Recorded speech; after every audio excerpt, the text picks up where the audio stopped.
These cowards aren't ready for me. No one ever is. Reloading.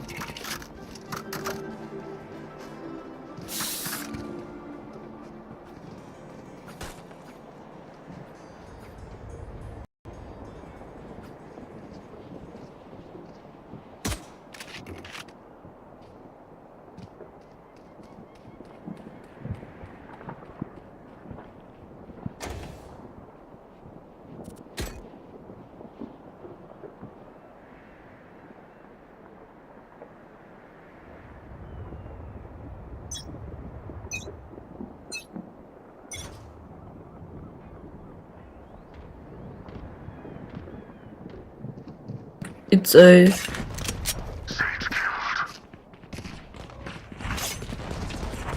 Multiple enemies A. Flash out! One enemy remaining. Go, go, go! Killed you quickly. Reloading. The enemy only looks composed. Their hearts tell a different story.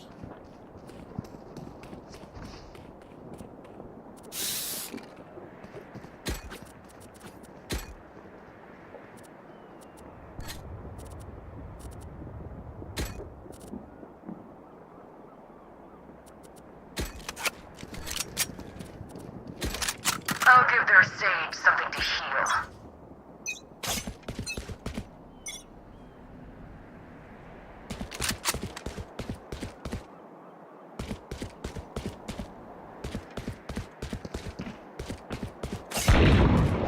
It's A. Spotted A.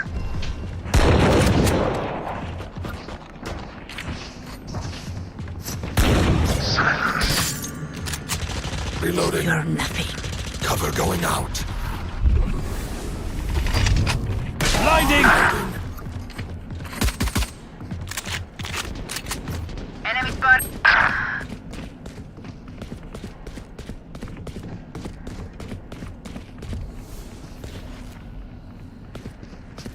I'm out of here.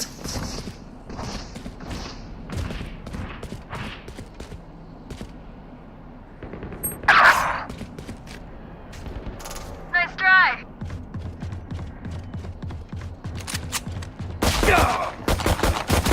One enemy The remaining. angel's dead! It's A, planting A. Flash Spike out! planted. Last player standing. Coming through! I'm out of here.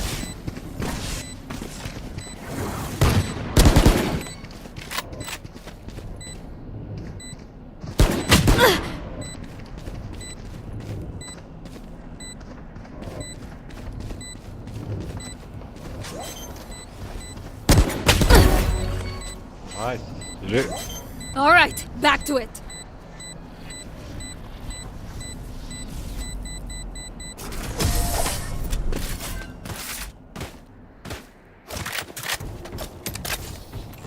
Their sage is a coward hiding behind walls. Go, go, Grow go! a spine already!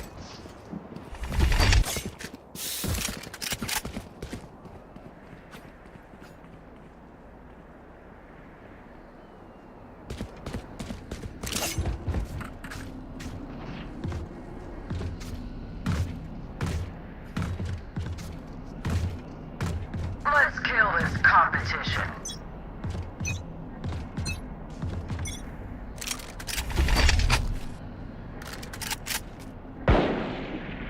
Enemy spotted mid.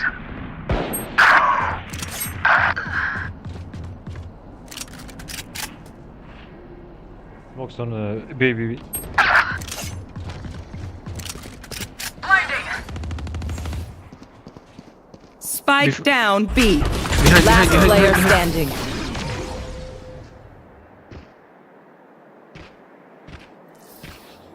Stay alive. I want their life, not yours.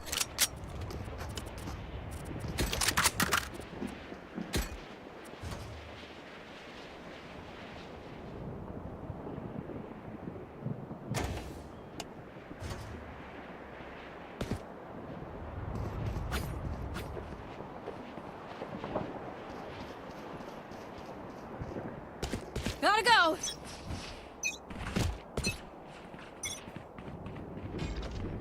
Spice. Stop that. Let's play. There.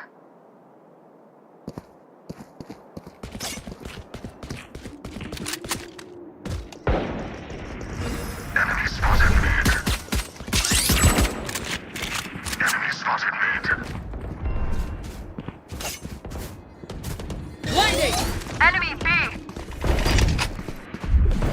Spike down B. Spike is B.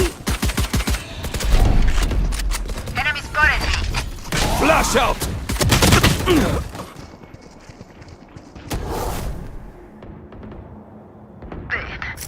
Futile.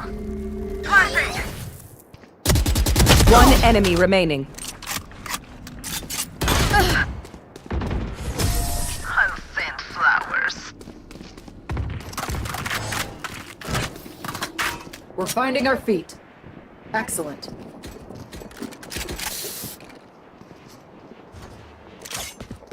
Need a drop.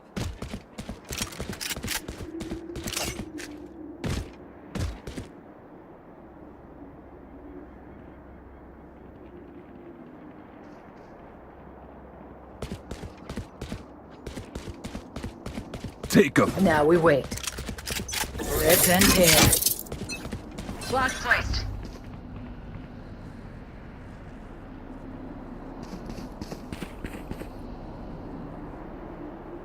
Gotta go. Go ahead. Stand your ground. No more thorns. Pushing A.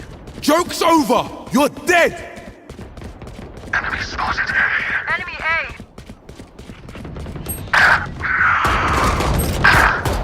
Enemy A. Blinding! One enemy remaining.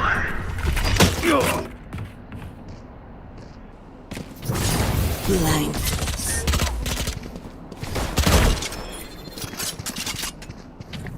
See nothing.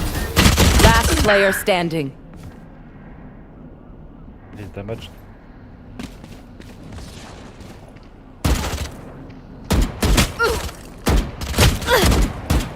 Your power. Watch out.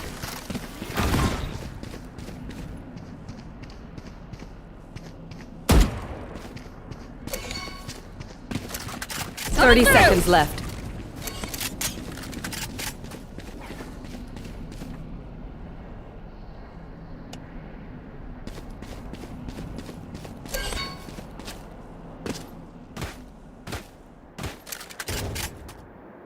Stay. Don't have time. Clutch.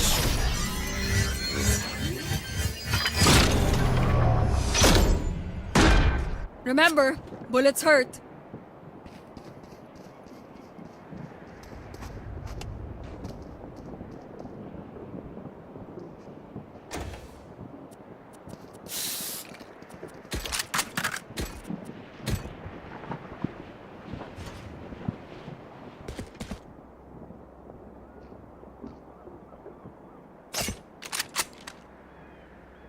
Don't worry, bro. Let's try.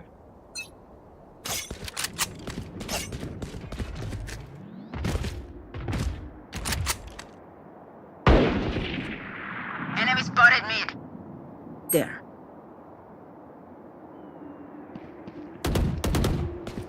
Enemy spotted B. Adios. Enemy mid. Watch them run. Behind you. There. Last player standing.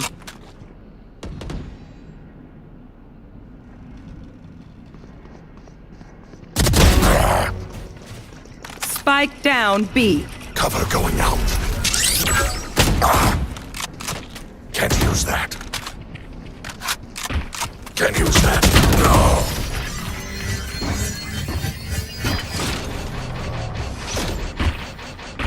Wait until I blind them to strike.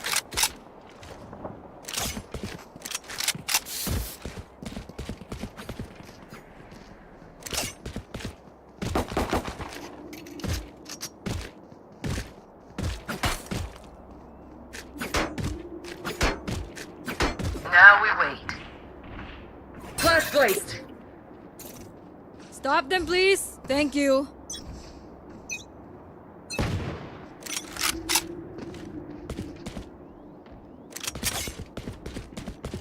Pushing A. Go, go, go.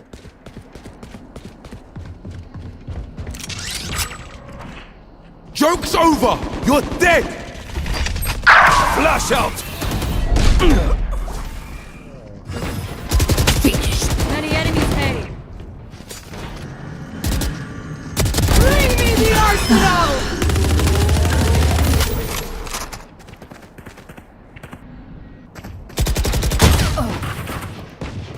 Last player standing.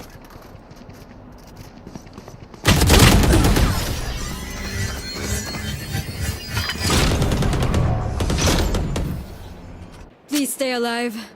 I hate making new friends.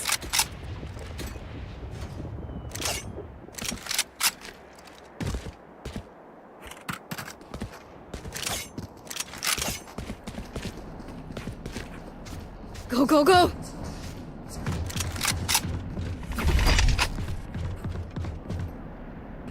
I'm out of here! It begins.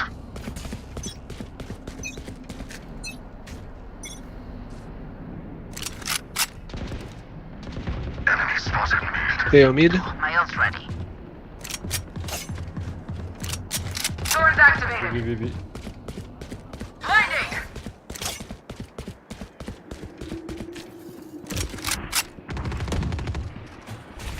Spike down B. Blinding!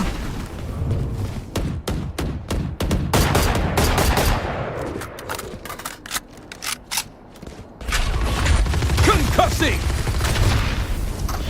Flashing. I think they're rotating. There.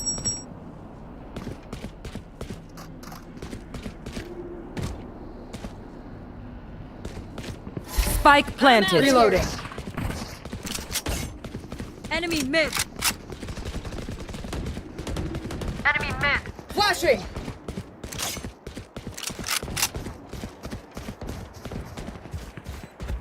Enemy A. Inchank it.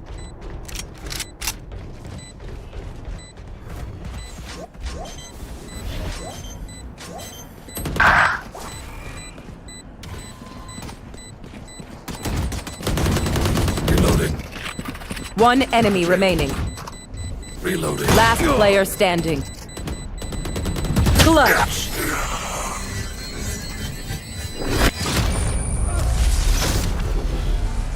I feel the strain. Block it out, Omen.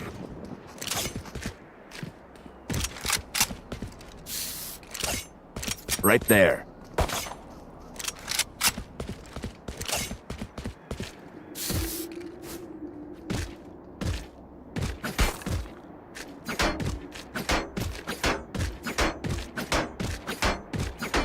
In i sköldden! The hunt begins! Enemy spotted A.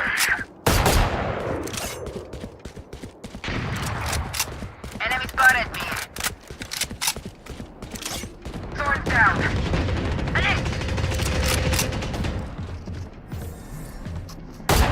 Joke's over! You're dead! Enemy spotted A. My ultimate is ready. Reloading! You had your fun! My turn!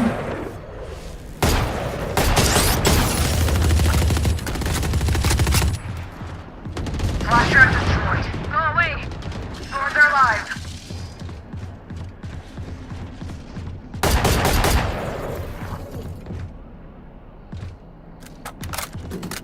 Rotating maybe? Don't rush, don't rush. We have the tech. Spike down A.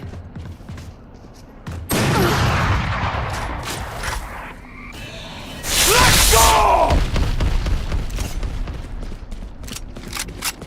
Blinding. 30 seconds left. Got you. One enemy remaining. Trevor! Takes more than that. Spike is A. Look your enemy in the eye. It helps with accuracy. There.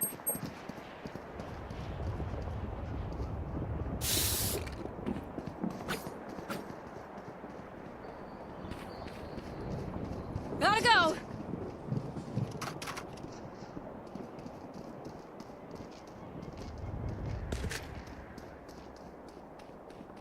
Snuff them out.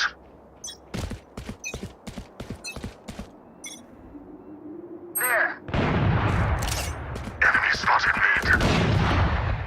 Enemy spotted mid. Spike down mid. Spike is mid. Was activated. Enemy spotted mid. One enemy remaining. Flawless. Hell yeah! Next drink's on me! Spike is mid. I'll isolate the problem. You Gotta crush go. it.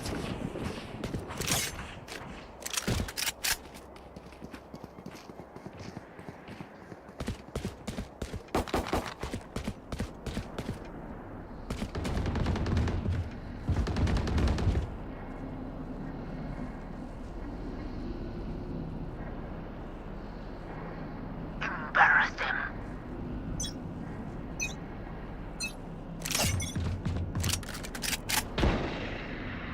Enemy mid.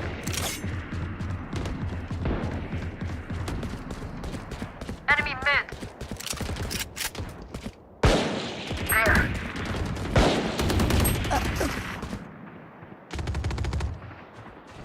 Spike down B. Spike spotted B.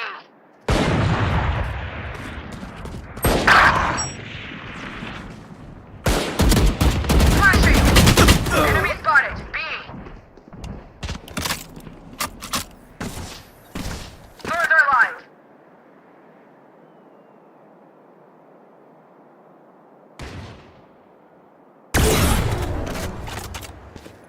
Last player standing.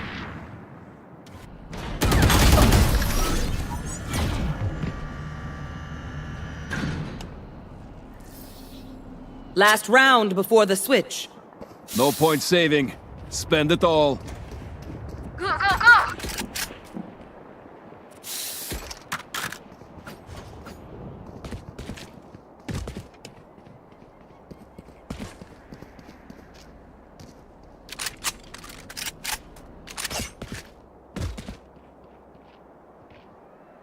No more theory. They will cover!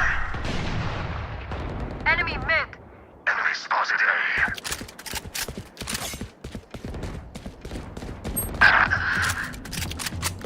Oh, on B. Don't go over B. Tell you have hope.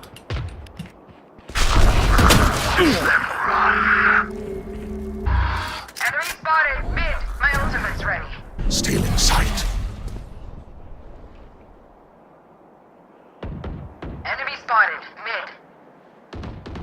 Last player standing.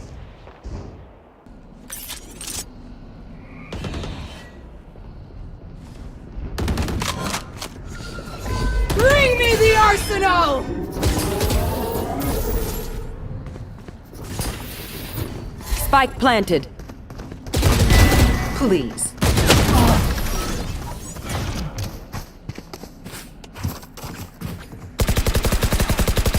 Switching sides. My burden never ends.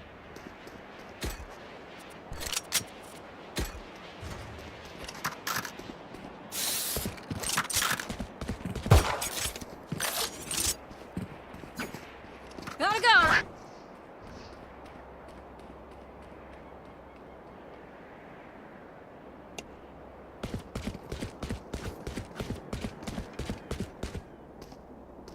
Guys, let's focus.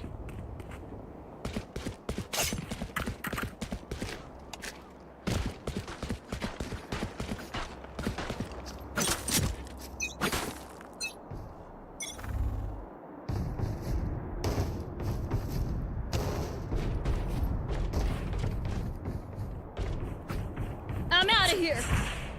Flashing! Go, go, go!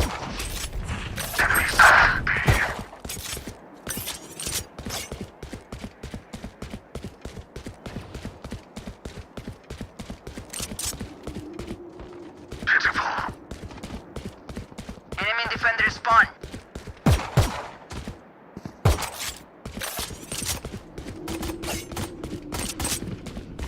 Shadows. Flash out! Enemy spotted. Reload.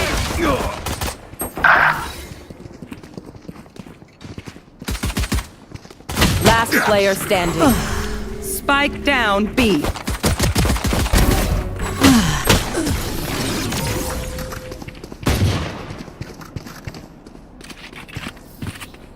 Strike at their weak points. If one link breaks, the rest will follow. I need a drop. I'm saving. Saving.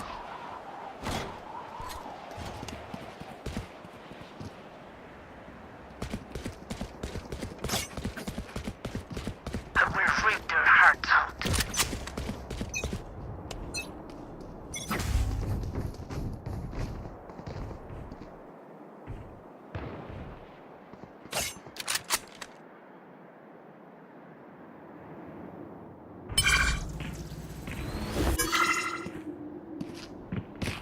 Enemy mid. Shadows Reloading. traveling. Reloading. Concussing! Cover going out. I'm rotating. Bye bye. And go. Take some shots here. Fake more on A. Blinding.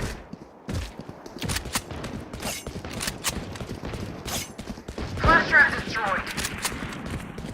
Cover going out. Still inside. Enemy mid. Enemy mid. Spike Enemy planted. mid.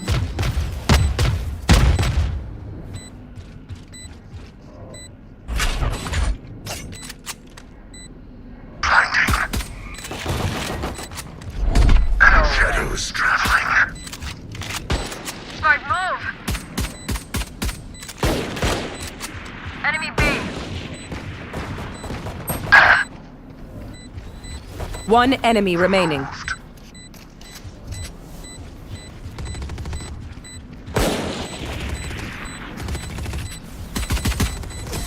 That's the last of them.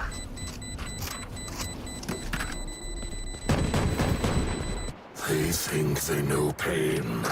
They can't begin to comprehend it. Gun here.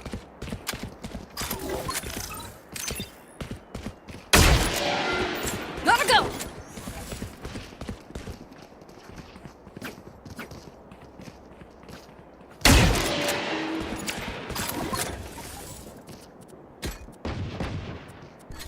I will rip the light from them. Careful here. There. Let go. Enemy mid. I have the spike. I have the Spike spike. dropped. Drop Enemy the spike. Got the spike! Enemy mid. Shadows Cutting their traveling. Enemy spotted. Stealing Inside. sight. Reloading. Doors activated. Reloading. One enemy remaining. Here. Plant the spike. Reloading. Plant the spike. Flawless. I'm out of here. Whatever. A team like this can do anything. Their backs will be towards at least one of us.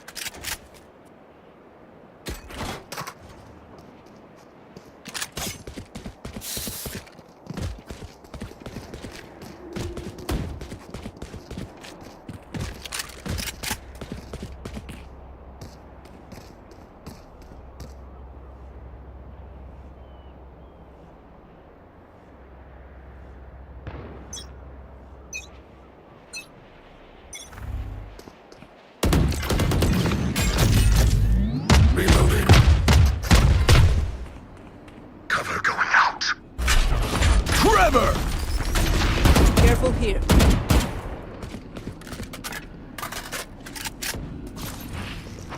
Doors activated.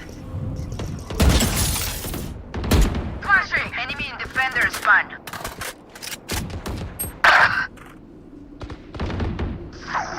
My ultimate is ready. Careful here. Careful here. Stealing sight. Enemy spotted. Mid. Last player standing. Spike down mid. Irrelevant. Redundant. Thrifty.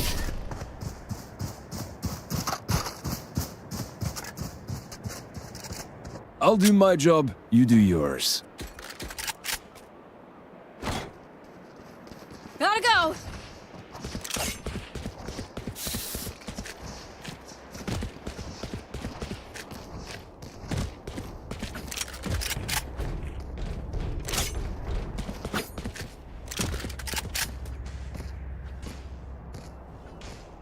Let's go!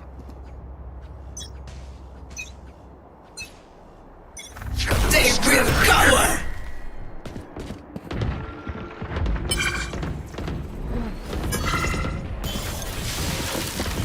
Right there.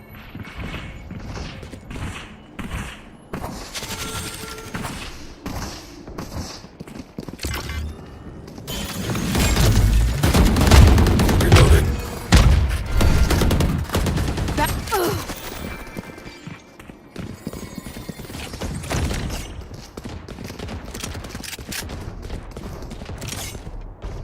Blinding. There. Cover going out. Shame. My ultimate's ready. Watch them run.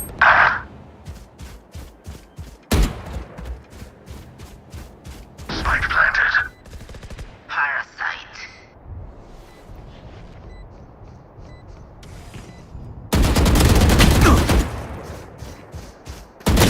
One enemy remaining. You had your fun. My turn. Mid. Blind fools.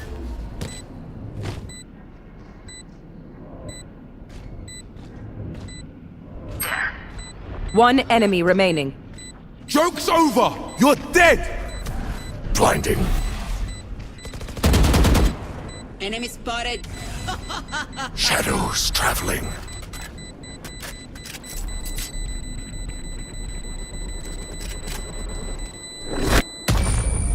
No!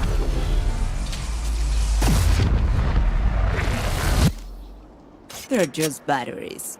And I need a recharge.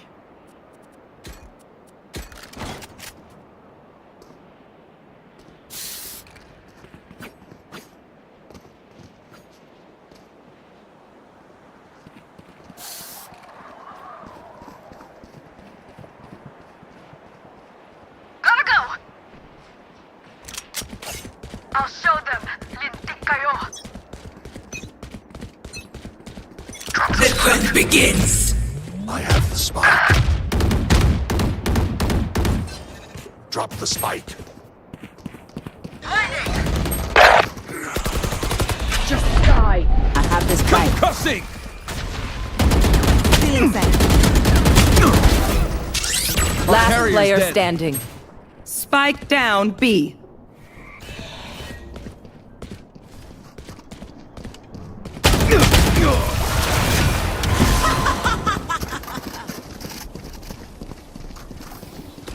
They're not getting the message. Leave it to me, I'll rough them up. Saving. Reloading.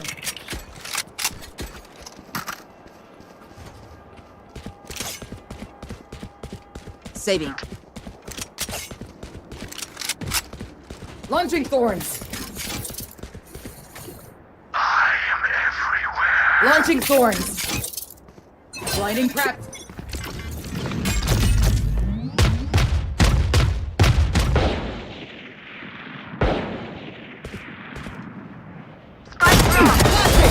Dead.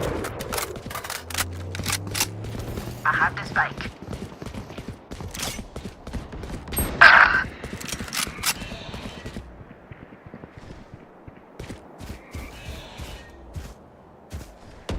Soren's down. My blind is dead.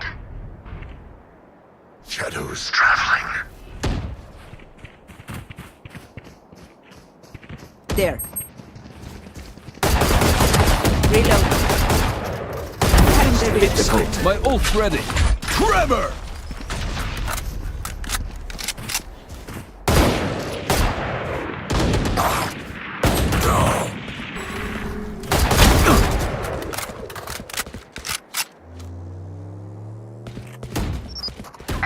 One enemy remaining. Make it four! Don't peek, don't peek.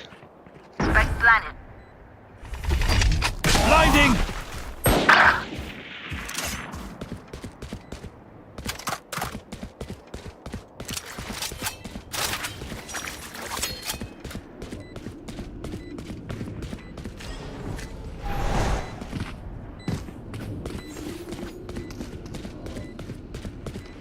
Breach camp, and if he's defusing You're ult or something. pathetic. Okay. Never mind. Speak up and ask questions. Assumptions will only get us in trouble.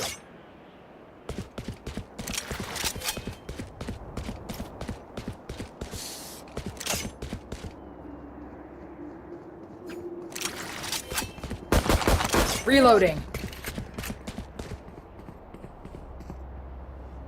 Blinding prep. Quick feet, quick trigger. Rip and tear.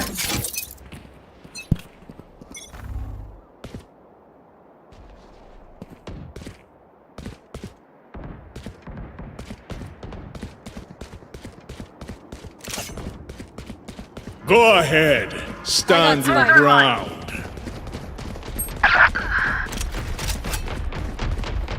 Got the spike! Placing wall trap. Here we go! Duh.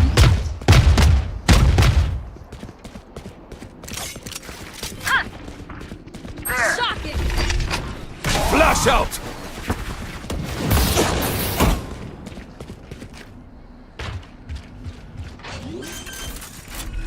Right there. Spike planted. One enemy remaining. Concussing! Blinding. He's mid. It's okay. Go, go, go!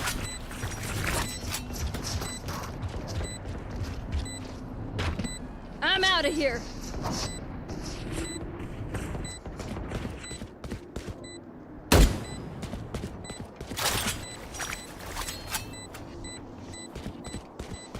Flashing. You can't see my face right now, but just know I'm smiling. I demand what I'm owed.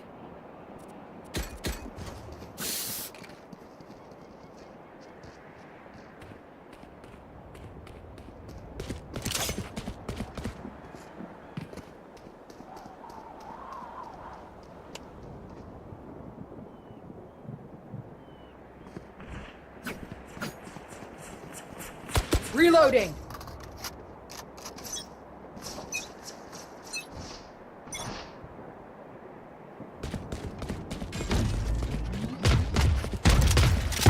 Wall set. Launching thorns. Thorns are live. Time me to run. I'm rotating, guys. Bye bye. Good luck.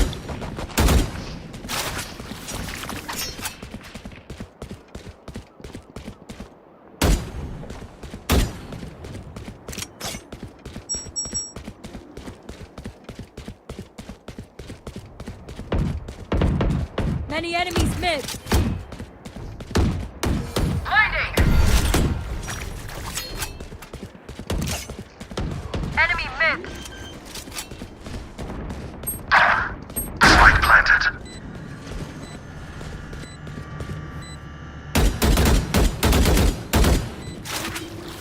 Parasite. My own way. You disappoint me.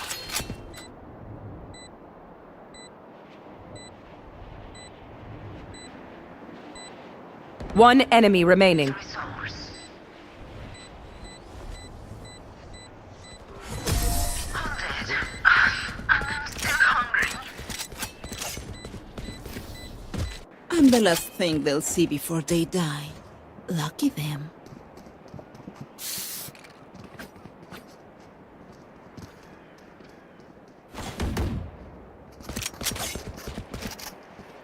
Let's go B, then rotate A. I'm out of here.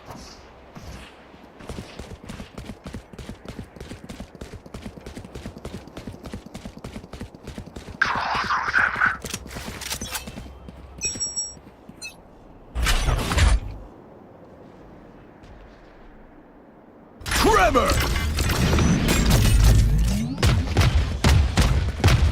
Swords activated.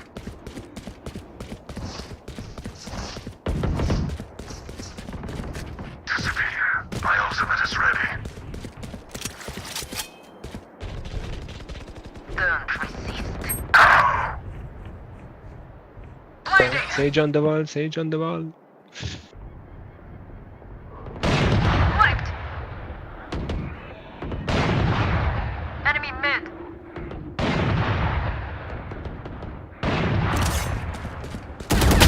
Spike down. Spike down A. Flashing! One enemy remaining. Wall set.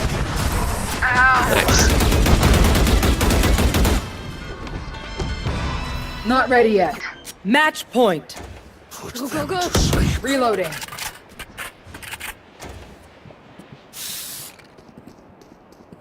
Reloading. Reloading.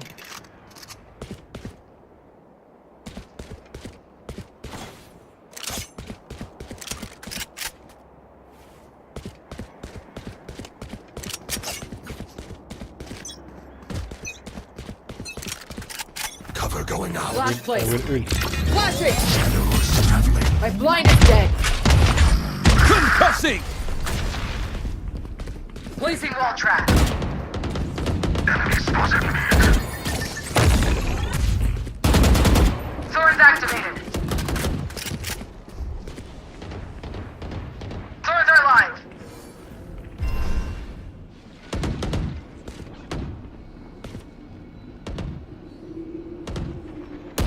Enemy spotted. Cutting their vision. Blinding! Enemy spotted. Worthless. Still in sight. Flash out!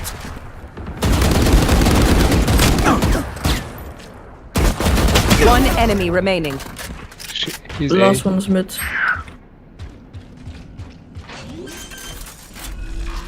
Gotta go. My bad. Spike planted! Yeah, minus 80. 18. Don't worry, Reloading. I have ult. Wait, I have ult. You have a ult. Left, On the or right, on the right. Right. Scanner. Nice. Attackers win. Job's done. There.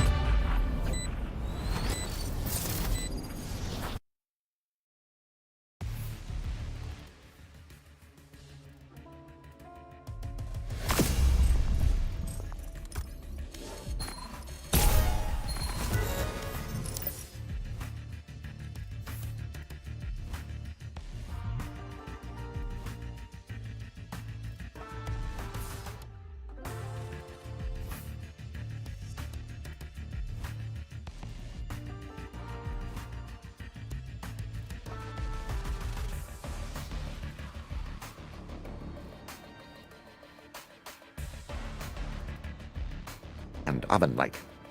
Determined not to succumb to lethargy as I had the previous afternoon, I decided that despite Holmes's strict embargo on going near the window, I simply must have some air. As I raised the sash, I saw a cab approaching along Baker Street and stopping directly beneath the window. The passenger who stepped out was Nicholas Cartwright, an old university friend now writing for the Times. I hadn't seen him for a couple of months, and he seemed about to pay a surprise visit. Desperate as I was for company, I could not forget the promise I had made to Holmes to admit no visitors. The doorbell rang. My first idea was to wait for Cartwright to give up and go away. But there quickly came a second ring, and with it a call from the street through the now open window. "Watson?" a note of anxiety in his voice suggesting that all was not well. Cartwright was a good friend. I did not see how I could linger there pretending to be deaf when he might be in need of my help. I dashed down the stairs and opened the front door. "Watson, so pleased to have found you." The statement immediately struck me as odd, as did Cartwright's whole demeanor, but mindful of the proximity of Holmes in his makeshift laboratory, I whispered, "Look, old chap, odd things are going on. Come up, as quietly as you can. I'll explain there." A sudden, sharp crack issued from the depths of the house, and I hoped that, preoccupied as he was, Holmes would have no inkling of the presence of my visitor. As we entered the parlor and shut the door, Cartwright said, "Watson, I've been worried about you. I didn't even know if I'd find you here." "Worried?" "Yes. The story in the Gazette regarding yourself and Mr. Holmes. Did you know it was in the papers?" "Cartwright, I haven't the least idea what you're talking about, and as for newspapers, I haven't seen one in days. Here." He tossed me the paper, open at about the 3rd or 4th page, and I read the following headline and accompanying article. "Sherlock Holmes and Dr. Watson part company? After several years of celebrated collaboration, the eminent consulting detective Mr. Sherlock Holmes and his medical companion Dr. John Watson have terminated their professional partnership and it seems simultaneously ended their personal friendship. Mr. Holmes said that while he continued to hold Dr. Watson in high esteem and to regard him as a man of exceptional honor and professional competence, circumstances upon which he could not and would not elaborate had made it expedient for them to go their separate ways." There was no comment from Dr. Watson. I stood for a moment, holding the newspaper and averting my gaze from Cartwright. Who had written this? Did Holmes know about it? Was there some truth in it? Was Holmes's exile to the basement a way of keeping me at bay while he found alternative lodgings? "This is today's Gazette?" "Yes, Watson. I see you knew nothing about this." "Am I speaking to you as a friend, Cartwright, or as a journalist?" "Well, I suppose, unfortunately, as a friend, John. I say unfortunately because this is clearly a damn good story. But if you wish to talk to me off the record, so be it." "Off the record, then. I know nothing of this, and I don't know whether Holmes has had a hand in it. He's conducting some very secret business at present, and possibly it's connected to that. That's all I can tell you, I'm afraid." "One thing does baffle me," Cartwright said. "How did the Gazette get the story without us getting it too? Anyway, I won't make anything of this, John, until you give me the go-ahead. But I hope if there does turn out to be an exclusive..." "You'll be the one to get it," I said. "Thank you, Nicholas." I saw him down the stairs and close the front door behind him, finding myself relieved that he had gone. I had no idea that I would be seeing him again soon under even more peculiar circumstances. But determined that now I must confront Holmes with this business, I knocked on the door of the basement. "Holmes?" A long silence. "Holmes? We must speak." "Not now, Watson." "Holmes, there's something I must discuss with you urgently. Something in the newspaper." There was a scuffling and the basement door opened. "Newspaper? How did you get a newspaper?" Cartwright called. He'd seen an article. "Yes," Holmes interrupted. "Yes, the article. I dare say you would appreciate an explanation. Give me half an hour." A little later we sat opposite one another in our sitting room. The evening was still close and oppressive. "The newspaper article," said Holmes, "was an unfortunate necessity. I hope it has not caused you too much embarrassment, Watson, and when this business is finished, all will be rectified." "But why," I said, "report us as having quarrelled?" "Bear with me, Watson, I beg of you. As you know, I have tried to keep my work here secret, but how certain can one be of that? The police are involved in these matters and are aware of my experiments, and who knows whether some junior or even senior member of the force is not in league with that utterly ruthless villain. Now, having been alerted to that newspaper report, might it not be the case that Tobias Organ would assume that you were no longer in London? At any rate, he would certainly be likely to assume you were no longer sharing these premises with me." "You gave the story to the Gazette to protect me?" "Yes, Watson. That was my purpose." "I just wish that you'd consulted me first." "You were not supposed even to know about it, Watson. And if you had not had a visit from Cartwright, you would never have seen the article. It was unfortunate that he came when he did. It was the article that brought him. Yes, a miscalculation on my part. Now, it is late, work to do tomorrow, and I must insist on extracting from you another guarantee. What's that, Holmes? That you will not, under any circumstances, interrupt my work again. It's all very delicate, and a disturbance at an inopportune moment could ruin everything. Is that clear? Not under any circumstance. That night, I lay awake in the muggy heat, the bedclothes pulled back, and grieved for what I calculated to be the death of my reputation. At least, I imagined that's how the world would see it, or at least that portion of the world that reads the London Gazette. Holmes and Watson have parted company.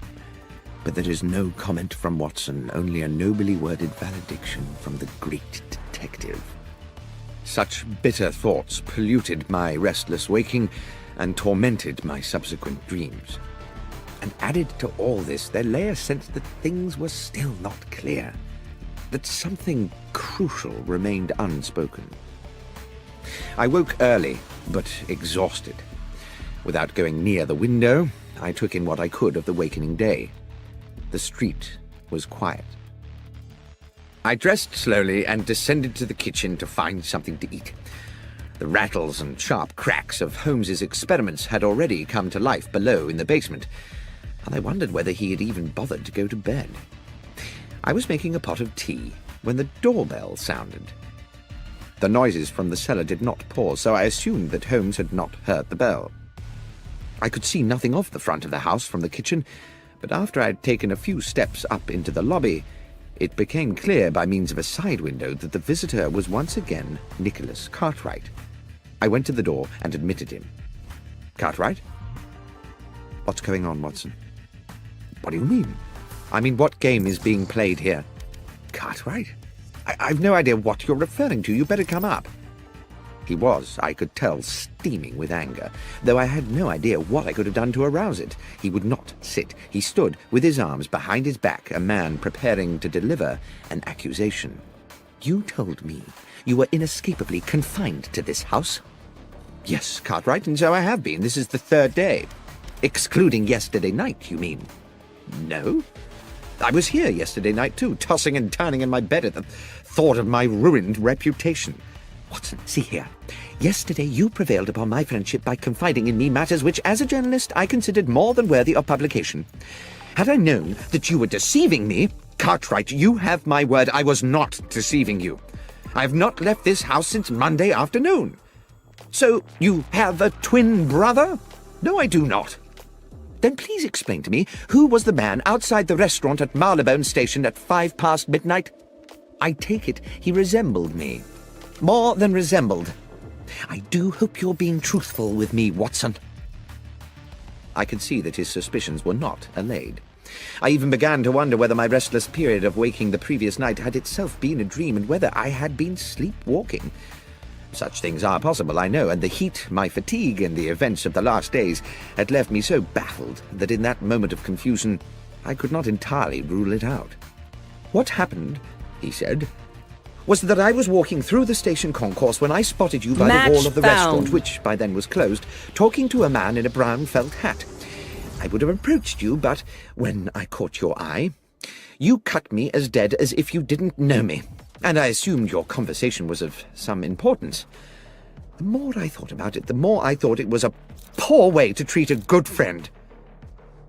Suddenly, the fog in my brain gave way to an horrific clarity.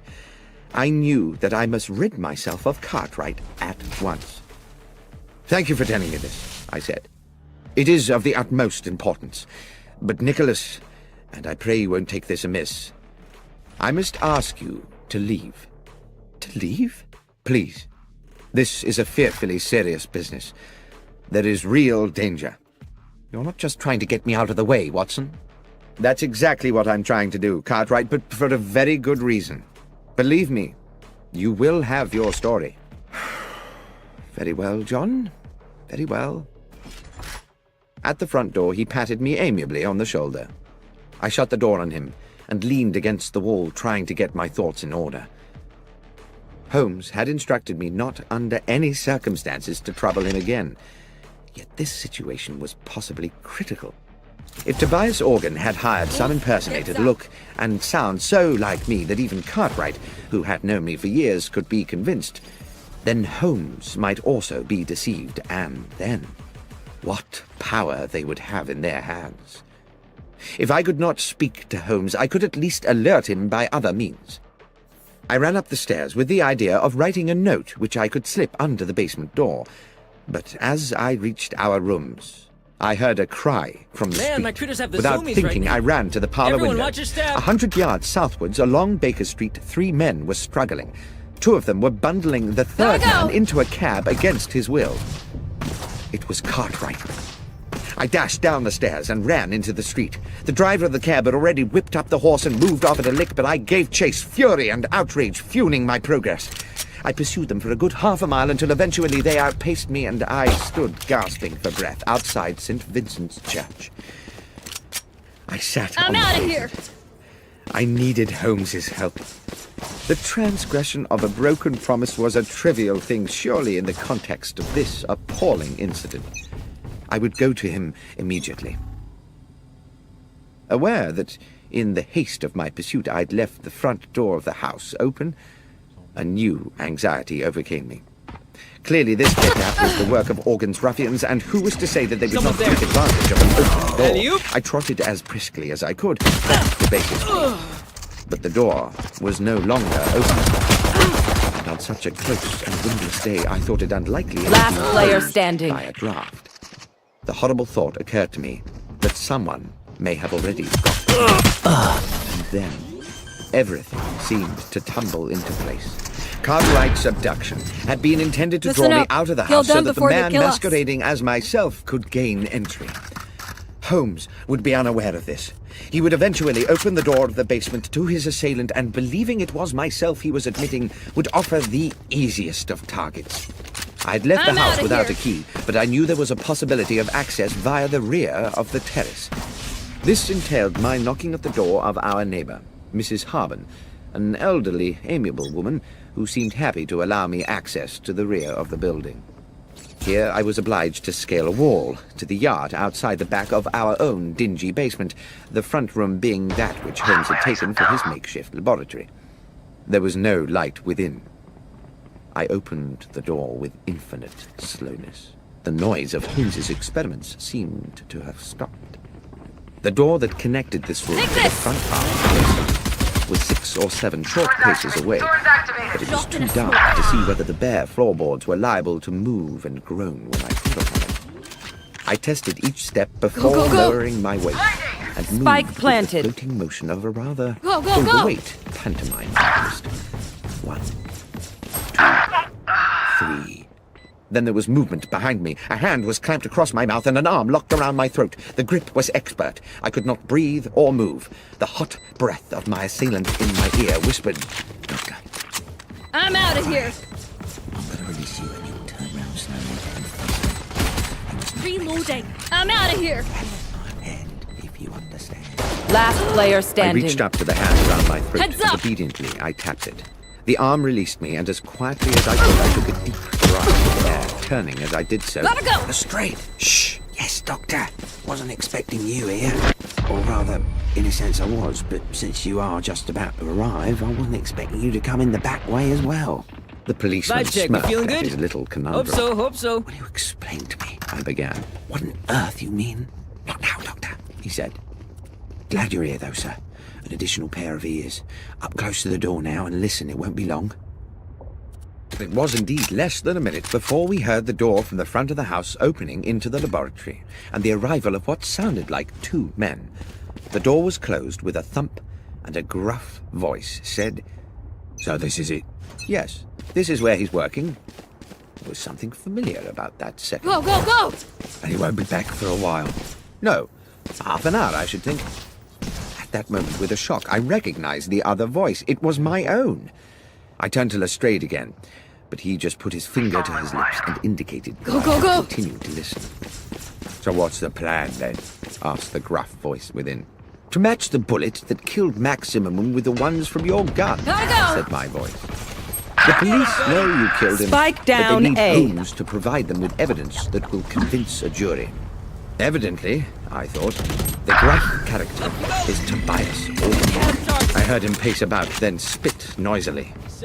Zimmerman's not the first one I've topped, and they've never got me Flashlight yet. destroyed. They There. say you only got 4 pounds, 10 Hi, monsieur. shillings from him. Never you know what I got. Anyway, I never killed him just for the money. Reloading. I killed him because he gave me a bad look. He gave me a bad look, and I gave him a bad headache.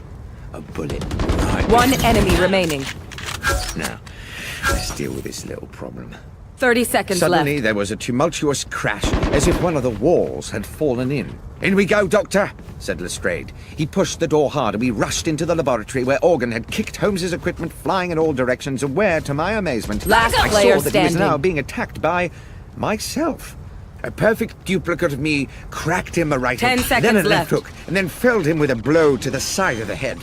Organ hit the floor like a sack of cabbages. Spike planted. Lestrade was on him in a flash, cuffing Organ's arms behind his back. Lestrade blew his whistle and then proceeded to arrest him. As I stood back to get a better look at my other self, That the jet is all duplicate speed, doctor no put a skill. hand to his own She's face, mine. wrenched at his upper brow, and pulled and stretched until he had removed his entire face, revealing beneath the peeling mask the flaming eyes of Sherlock Holmes. The next moment, Lestrade's officers came bursting through the basement door, and Tobias Organ was dragged Go, away. go, go. Could be worse. Could be better. The heat of the day had given way at last to a pleasant evening. Mrs. Hudson had returned to the house and provided Holmes and myself with an excellent evening meal. Now we sat with our brandies, and Holmes with his pipe at the open window, where a gentle breeze lifted Gotta the go. curtains and refreshed the parlor. As you will have deduced, Holmes was saying by way of explaining it all to me, the object of the masquerade was to lure Organ somewhere where we could extract a confession from him. by Spike subterfuge. down. C. But your ballistics experiments, I said, Take would it they now. not have been My arm's enough ready. to convict him? It is a science only in the imagination, Holmes said. And though one day I'm certain it will be more than that, there is much more work to do than I could accomplish in a fortnight. But Lestrade and I agree that if I'm Organ outta believed here. himself to be at risk from my experiments, he would wish to destroy them. What on earth were you doing in there, Holmes, if the thing was a complete hoax? I'm afraid I Go, did go, deceive go. you a little. I was not in there all the time. The mechanism of an old railway clock and a device employing elastic and a drum skin I'm were outta intended here. to give the ear the impression of ongoing industry. Spike Well, planted. It certainly Last player deceived me, standing. I said. But was it really necessary for me to be incarcerated for the duration? One I'm enemy afraid so, remaining. my That's friend. 3. If Organ, through one of his spies, had got wind that there were 2 Watsons, the trick would not have worked. What's more, Running low. it was necessary for him to believe that you and I had quarreled, and therefore that the good Dr. Watson might be in the market for a bit of betrayal. Gotta go. Unfortunately, your friend Cartwright Shortcut. saw me meeting Organ's accomplice at Malibone Station, and almost let the cat out of the bag. It was necessary for us to put him somewhere safe. Lestrade's men kindly subjected him to a temporary and very comfortable period of kidnapping. It was you who had him dragged away. My advice? Yes. Don't get shot. I had not calculated that you would follow him, of course, or that you would be locked out and find yourself clambering in through the back. But it turned out well. You will make an additional witness for the prosecution. Do you think they'll convict him? Oh, yes, Watson. His confession today was as clear as a bell. Tobias Organ will hang. As for you, my friend, I have given you a terrible time, and as a reward, I'm going to take you to the opera. Tonight? Yes, tonight. Gilbert go, and go. Sullivan. The Mikado. But, Holmes, my memory is you don't much like Gilbert and Sullivan. I'm out of here. No, Watson. You do.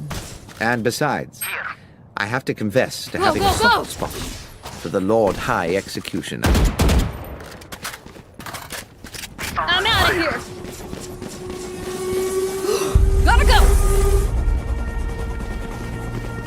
The Conundrum of Coach 13. On an October morning, when rain streamed from the black clouds which swept above our Baker Street lodgings, I found my friend Sherlock Holmes in a Spike similarly down overcast A. mood. He had not had a case in weeks, not at least what he called a decent case, and he had been huffing and puffing about the house for 2 days. There. It was with some relief to both of us, therefore, that we heard the slowing approach of a cab in the street outside, and both moved eagerly to the window. The hansom did indeed stop directly beside our door, and after a moment, a large and finely dressed middle-aged gentleman 30 seconds left. One enemy remaining. there and rang our doorbell. Holmes was smiling. Last player Make the standing. rich American so distressed, Watson, that he would come pell-mell here to us from Paddington. An American, I said, drawn irresistibly as usual into Holmes's tantalizing games. Certainly, and I think a formidable Momentum character. is a powerful thing. And do you wish to Keep it tell me up. how you deduce all that, Could have a Holmes? job. I deduce his distress and his nationality from the fact that he just tried to pay the cabbie in American dollars before recalling which pocket held his pounds sterling. As for his coming from Paddington, that was the easiest of all. Save For the it. driver of the hansom is Henry Brown. I'm surprised you do not recognize him, who always works from the Paddington rank.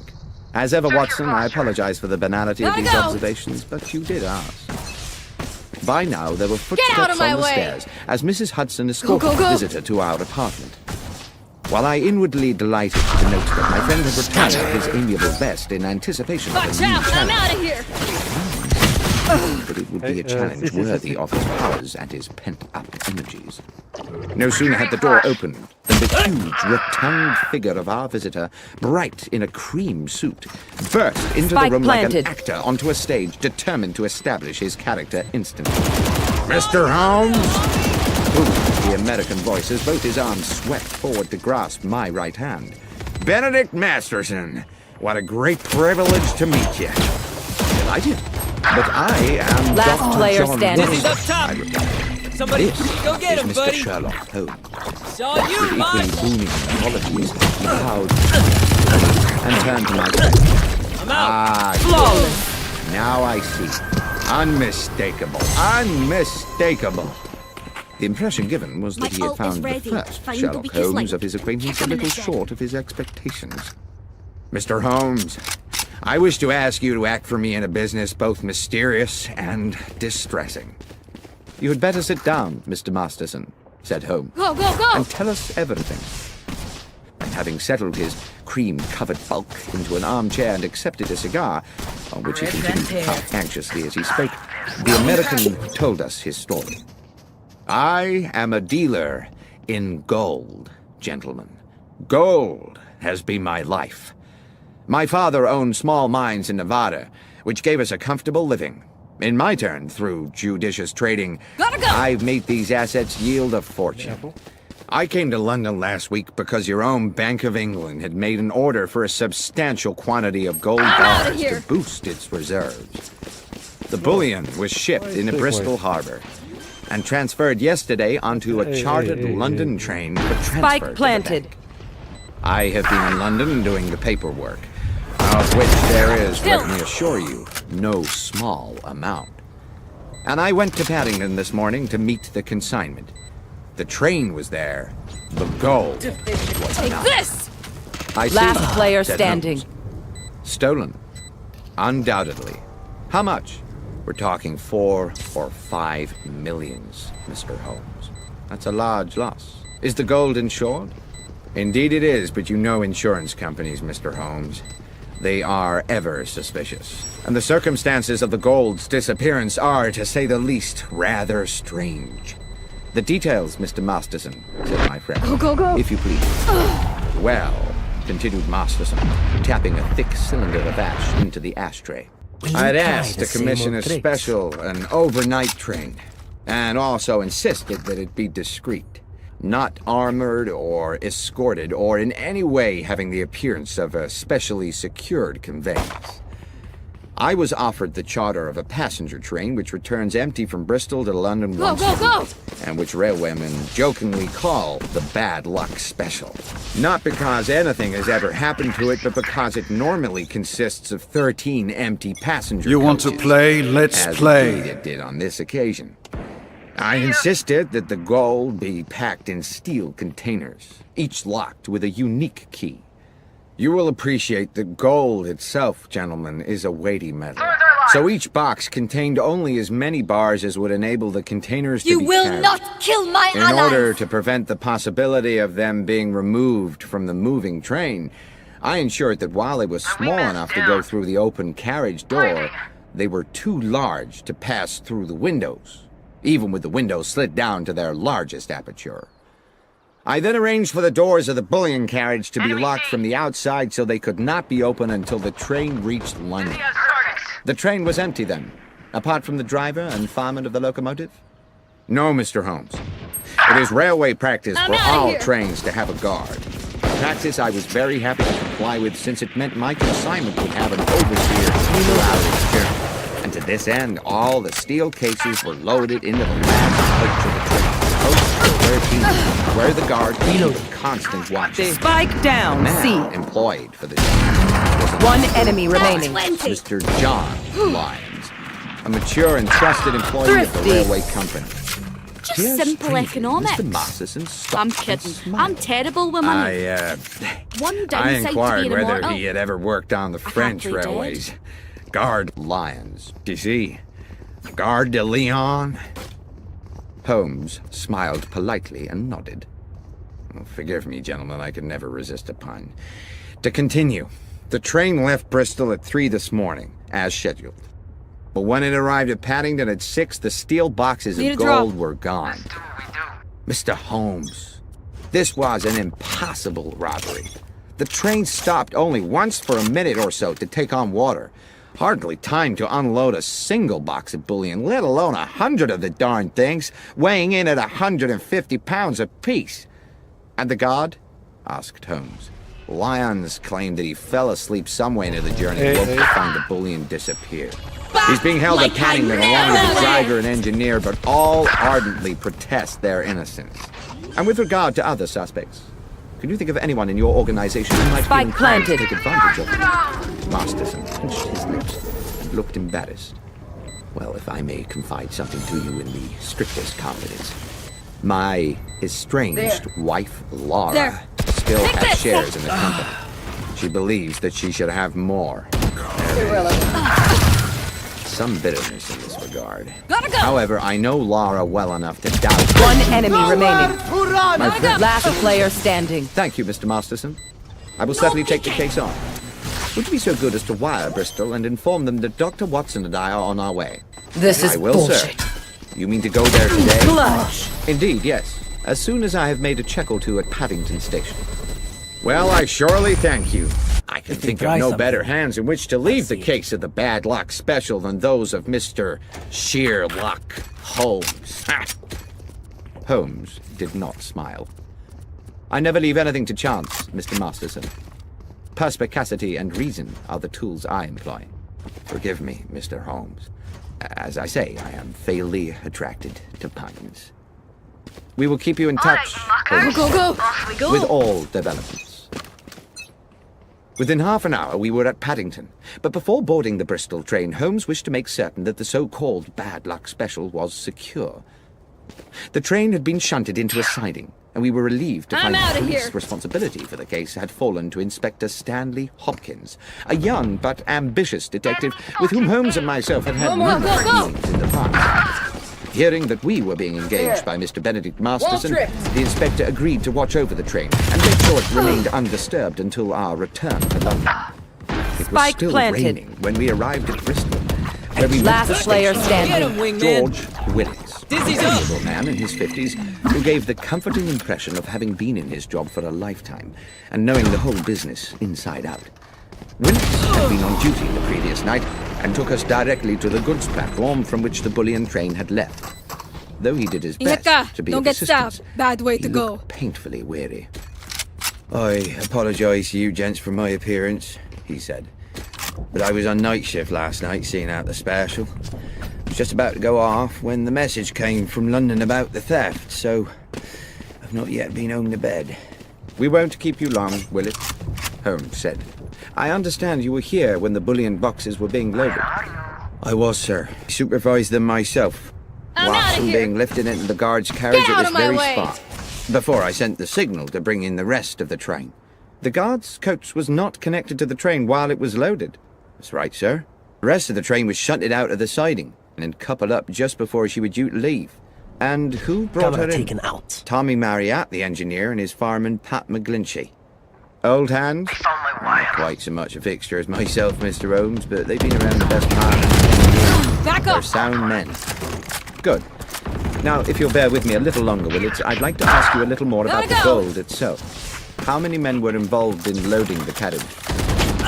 Sir, on some operation, took 4 men to load each box. 2 inside the carriage, 2 outside. 1 enemy Damn remaining. heavy things. If you'll Spike excuse me, down sir. A. Over 100 weight apiece, and damn awkward squeezing them through them narrow doors. It was a hell of a job. Gotta go! And how long would you say the whole business took? Last round in the About half. past midnight when they started, and about a quarter before 2 by the time they finished. So almost 80 minutes. And after it was loaded, was there any delay before departure? No, sir. The rest of the train, as I say, was reversed in from the siding. John Lyons, the guard, got aboard, and the door of the guard's coach was locked from without, sir, as per our instructions. One final question, Willits, if I may. I'm informed the train stopped en route. Yes, sir. She was scheduled to hold up for a minute or so at Swindon to take on water. It stopped for no longer than that, and at no other time. No, sir. The signalman would know for sure if she'd been held over for more than a minute, and that's already been checked. I'm out of here! Holmes seemed to pause for a moment while he considered all this information. Gotta go! And then he said, Willits, I'm most grateful for your detailed and, I have no doubt, accurate recollection. is ready. Now, if you will excuse us, Spike Dr. planted. Watson and I will take the next train back You to will London not kill and leave my you to ally. go home and get us.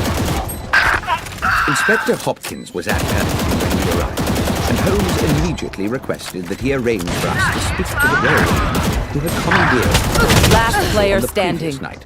Marriott and McGlinchey, the engineer and fireman, and the guard, Lyons. Down in the office of the railwayman's quarters, on one of the grimmer outer platforms of Paddington Station, the 3 men sat Switching sides. disconsolately on rickety wooden chairs. Grenade! It occurred to Clock me ticking. that they had by now been detained in this dismal place for several hours.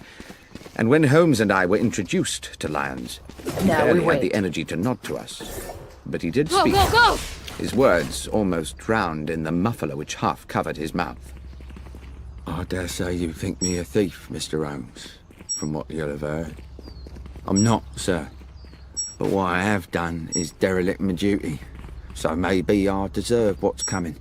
I want to assure you, Mr. Lyons, Holmes said, that my intention here is to uncover the truth, and uncover it I will. If you are, as you say, innocent of any crime, you have nothing to fear from the law. But tell me how you think you failed in your duty. Well, I were meant to keep my eye on the shipment, sir. I'm out of here! But I fell asleep. It's not something I make a habit of, but I'm this time outta I here. did. And woke to find the bullion gone. Nightmare, sir. I suppose I should have stopped the train with a pull cord, but I was in a bit of a Plant the daze. spike! How Gotta long go! do you think you slept? Thought about that, sir. I remember us passing through the White Horse Valley just before Swindon. Watch out! And when I woke up, we were about 10 miles out of it and past the Lumsey Water Tower. Holmes looked towards the fireman McGlinchey, a plump man. Last with player rich black standing. curls. 1 When enemy you stopped remaining. to fill the That's 3. tank, did you notice anything odd? No, sir. It was a dark night, and there were no lights there save the fire from the boiler. You couldn't see 20 feet Go, go, beyond go. the train. Holmes turned back to Gotta life. go! I would like you to describe to me the events of yesterday evening. Well, sir, I wasn't due to start my shift until 1 in the morning, so around about 12 I had a brown ale in the railwayman's canteen and collected some sandwiches and a can of tea for the journey. Just tea and sandwiches. Yes, sir, and a piece of tea cake, if that's I'm not outta too here. much detail. There is no such thing as too much detail. Please continue with your story. Double down. Well, Let's talk. at about 1:30 I made my way over to the goods platform. They just finished loading the bullion into the end carriage, and the other part of the train had been brought in and coupled up. A gentleman in a suit gave us final instructions. To the engineer and fireman Tommy and Pat here, he said the train was cleared to London, with just the one brief water stop, go, which was go. under no circumstances to take more than 3 minutes. I'm out of Now here! we There wait. should be an emergency, they weren't to leave the cab. At that point, they locked me in Reloading. with the gold, and at Spike exactly strike. 2 a.m., we were on our way. About a half hour after, I had me sandwiches and a few swigs of tea. I'm out of It were a here! clear night, and I sat by one of the windows and watched the stars. Contented with everything, sir.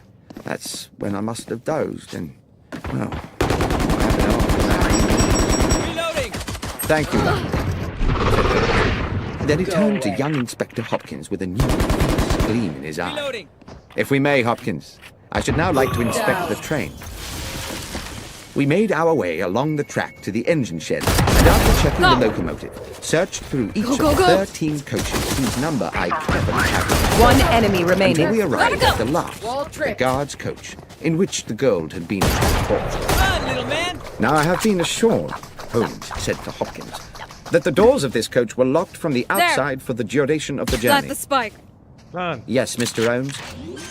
Yet it was possible to move along the train through the coaches via the connecting doors? Yes. And what are the other coaches? I checked them. Their outer doors were all locked too.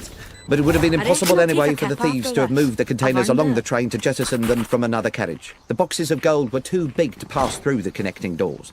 All that had been carefully calculated. But is it quite certain, I ventured, that the boxes could not have been opened and the gold removed bar by bar? Quite certain, said Hopkins. Not without the original keys. They were unique to each box. Besides, Watson, said Holmes, if the boxes had been opened here, then, with or without the gold, they would still surely be here now. Speaking of which, Hopkins, the carriage is just as it was found when the doors were first opened this morning. As I said, Mr. Holmes, nothing's been touched. Holmes took an initial sweeping glance around the carriage interior, then stooped to pick something up from the floor. This brown paper, I presume the wrapping for the guard lions' sandwiches. Yes. This is can of tea? Yes. Curious. Go! He had a can of tea? Oh, no. Curious. The man in distress should be so painstakingly tidy. I don't understand, sir. Never mind. There. What do you make of this, Hopkins? Nice try. A loop of scarlet fabric, silken and ruffled. I don't know, Mr. Holmes. I was completely baffled by it. It seems to be a small decorative item of some sort from a lady's wardrobe. I said, how might it have got here? One enemy remaining. That's three. My ult's ready. But I suppose it's theoretically possible Last that someone might player have standing. concealed herself in another carriage. That the object was new. There is a perfume to it, he said, but faint, as though it had not been worn for some time. Could it belong to the suit? I asked tentatively. Possibly, said Holmes, though I think that might have been a thief too many. Fight's not over, you know. He stooped to replace the scarlet fabric on the floor of the carriage. I think we are close to a conclusion, Watson. Gotta go! Hopkins, I should like to talk to the guard lions again, and to the driver and his fireman. Please make sure that there is at least one other police officer present. And we must be sure to invite Mr. Benedict Masterson to our little denouement, since he's been kind enough to pay the fee for this investigation. There. By the time Masterson arrived, the clock was approaching 9, and we sat in the old mess room bathed in dingy yellow gaslight. Blinding prep. The rain rattled ceaselessly on the roof and windows, and when we were all assembled, the three weary railway men, along with Benedict Masterson, Inspector Junior Officer Holmes, and myself, the gathering. I'm out of here! Unexpected. Masterson said, well, this has certainly been a baffling business, Mr. Holmes. But I assume we're here because you picked up some clues along the way. There. You are certainly a man equal to his reputation, sir. The inspector mentioned a red silk trinket of some sort. One enemy remaining. Holmes said. He produced the item from his pocket. This piece of perfumed fabric. The clear message is that someone was concealed in the carriage with the bullion. I see. And moreover, I put in that the concealed person was probably female. Masterson appeared. Go! Refreshing. Female, you say? Oh dear. If I may, I said feel no Holmes, empathy. we will return to What does that that say about later. me? Mr. Lyons, answer. It was let a us girl. revert for the present to the subject of your sandwiches. My outta here. sandwiches again, sir. Indeed. The sandwiches you took on board the train last night, together with the seed cake and the can of cold tea. You say you ate them just before you fell asleep. Yes, sir. You ate the sandwiches and the cake, you dozed off, you woke up again, and the gold was gone. Yes, sir. That's how it happened. And when you came round and realized the gold had gone, There. you say it was like a nightmare. Yes, Mr. Holmes. I'm You out were of very here. agitated? Hut your leash. Certainly was. Too agitated, I expect, to sweep the floor of the Bye-bye. carriage. I presume you did not sweep the floor of the carriage at that point, in that disturbed state. Stop wasting my No, wingman. sir. I didn't. With respect, sir, that's not my job. Quite. What you'd expect. Drop. It's very difficult to explain why, when I examined the guard's coach this afternoon, I found not a single crumb on the floor.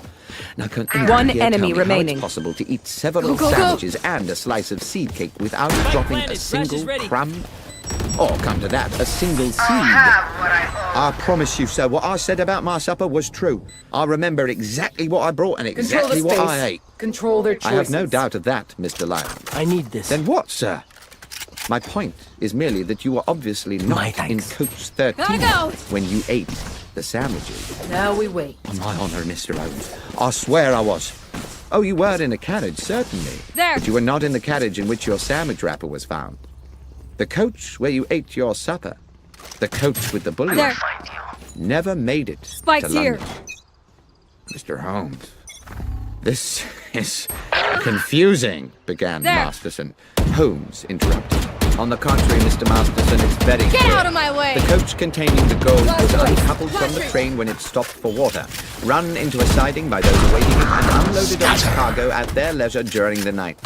It was a perfectly dark night. There was no moon. I'm outta so the here. railwaymen, as Mr. this? Lynchy here has recently confirmed, could, from the water pump, see nothing of what was going on at the back of the train. Goodbye. My Go, go, go. outfit is ready. Mr. Holmes, Where said is Inspector. everyone The hiding? Bad Luck Special has 13 coaches.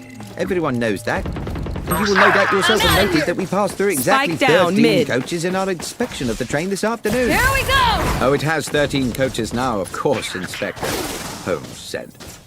And it only struck me after we had left Bristol Running low. and its pleasant station master Willits that he had described to us in detail his whole engagement with the loading of Last gold player down. and the standing. departure of the train without Spike once down, mentioning mid. that he'd counted the coaches before the train left. The fact is, he didn't count them. He didn't think he needed to.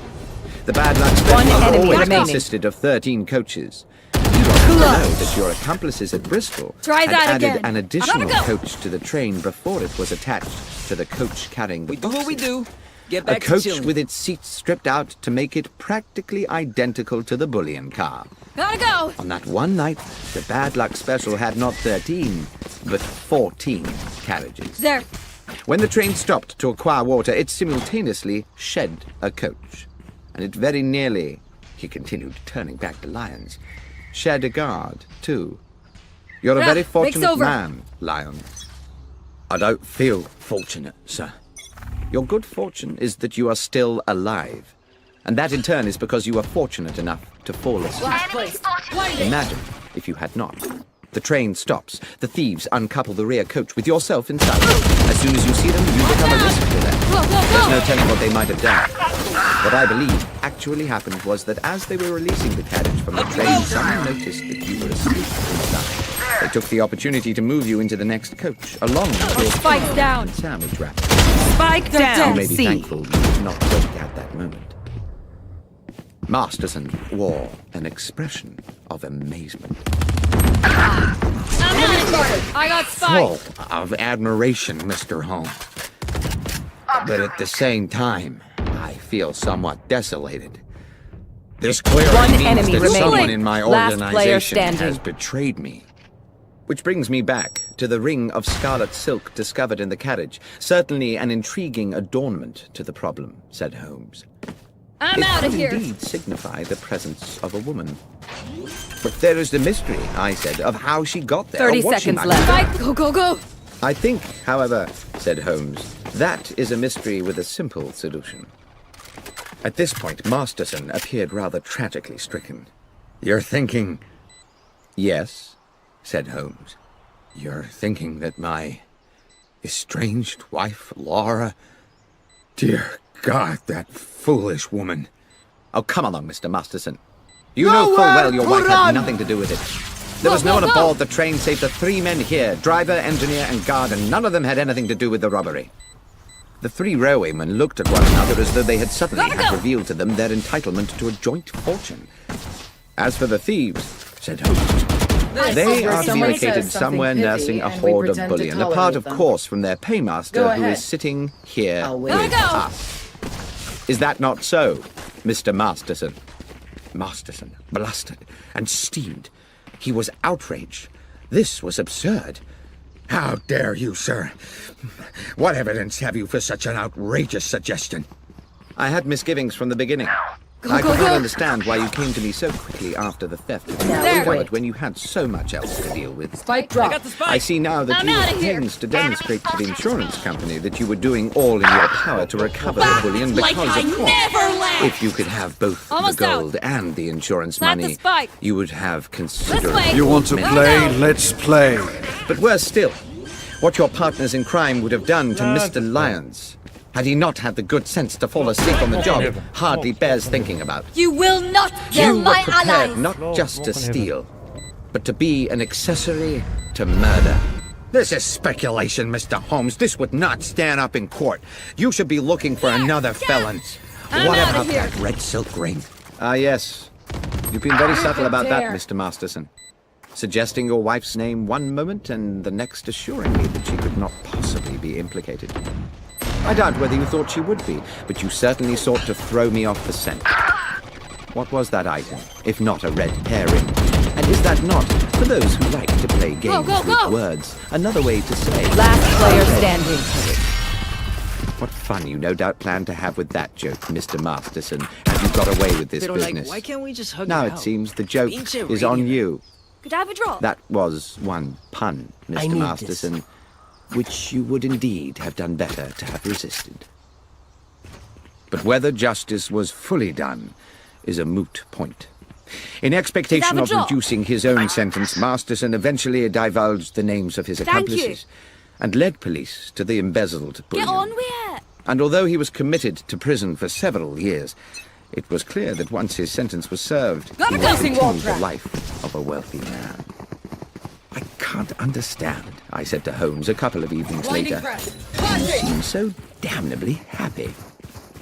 A man is never more content, Watson, than when doing, well, what his nature has fitted him to do. On which thought, will you pass me the tobacco pouch? Last player standing. Flawless.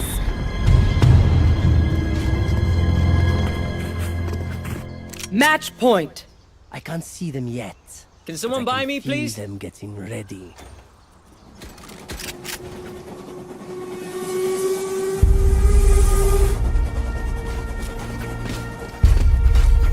The Trinity Vicarage larceny. I'm out of here. Now we wait. There. One fine spring morning, Sherlock Holmes and I received into our rooms a portly gentleman in a purple dress. That at least is how it momentarily appeared to me as I glanced up from the Daily Chronicle at the open door. The purple gentleman, it transpired, was the Right Reverend the Lord Bishop of Kent, an old acquaintance of Holmes, and he had brought with him, as so many of our visitors do, a problem that was clearly causing him some agitation.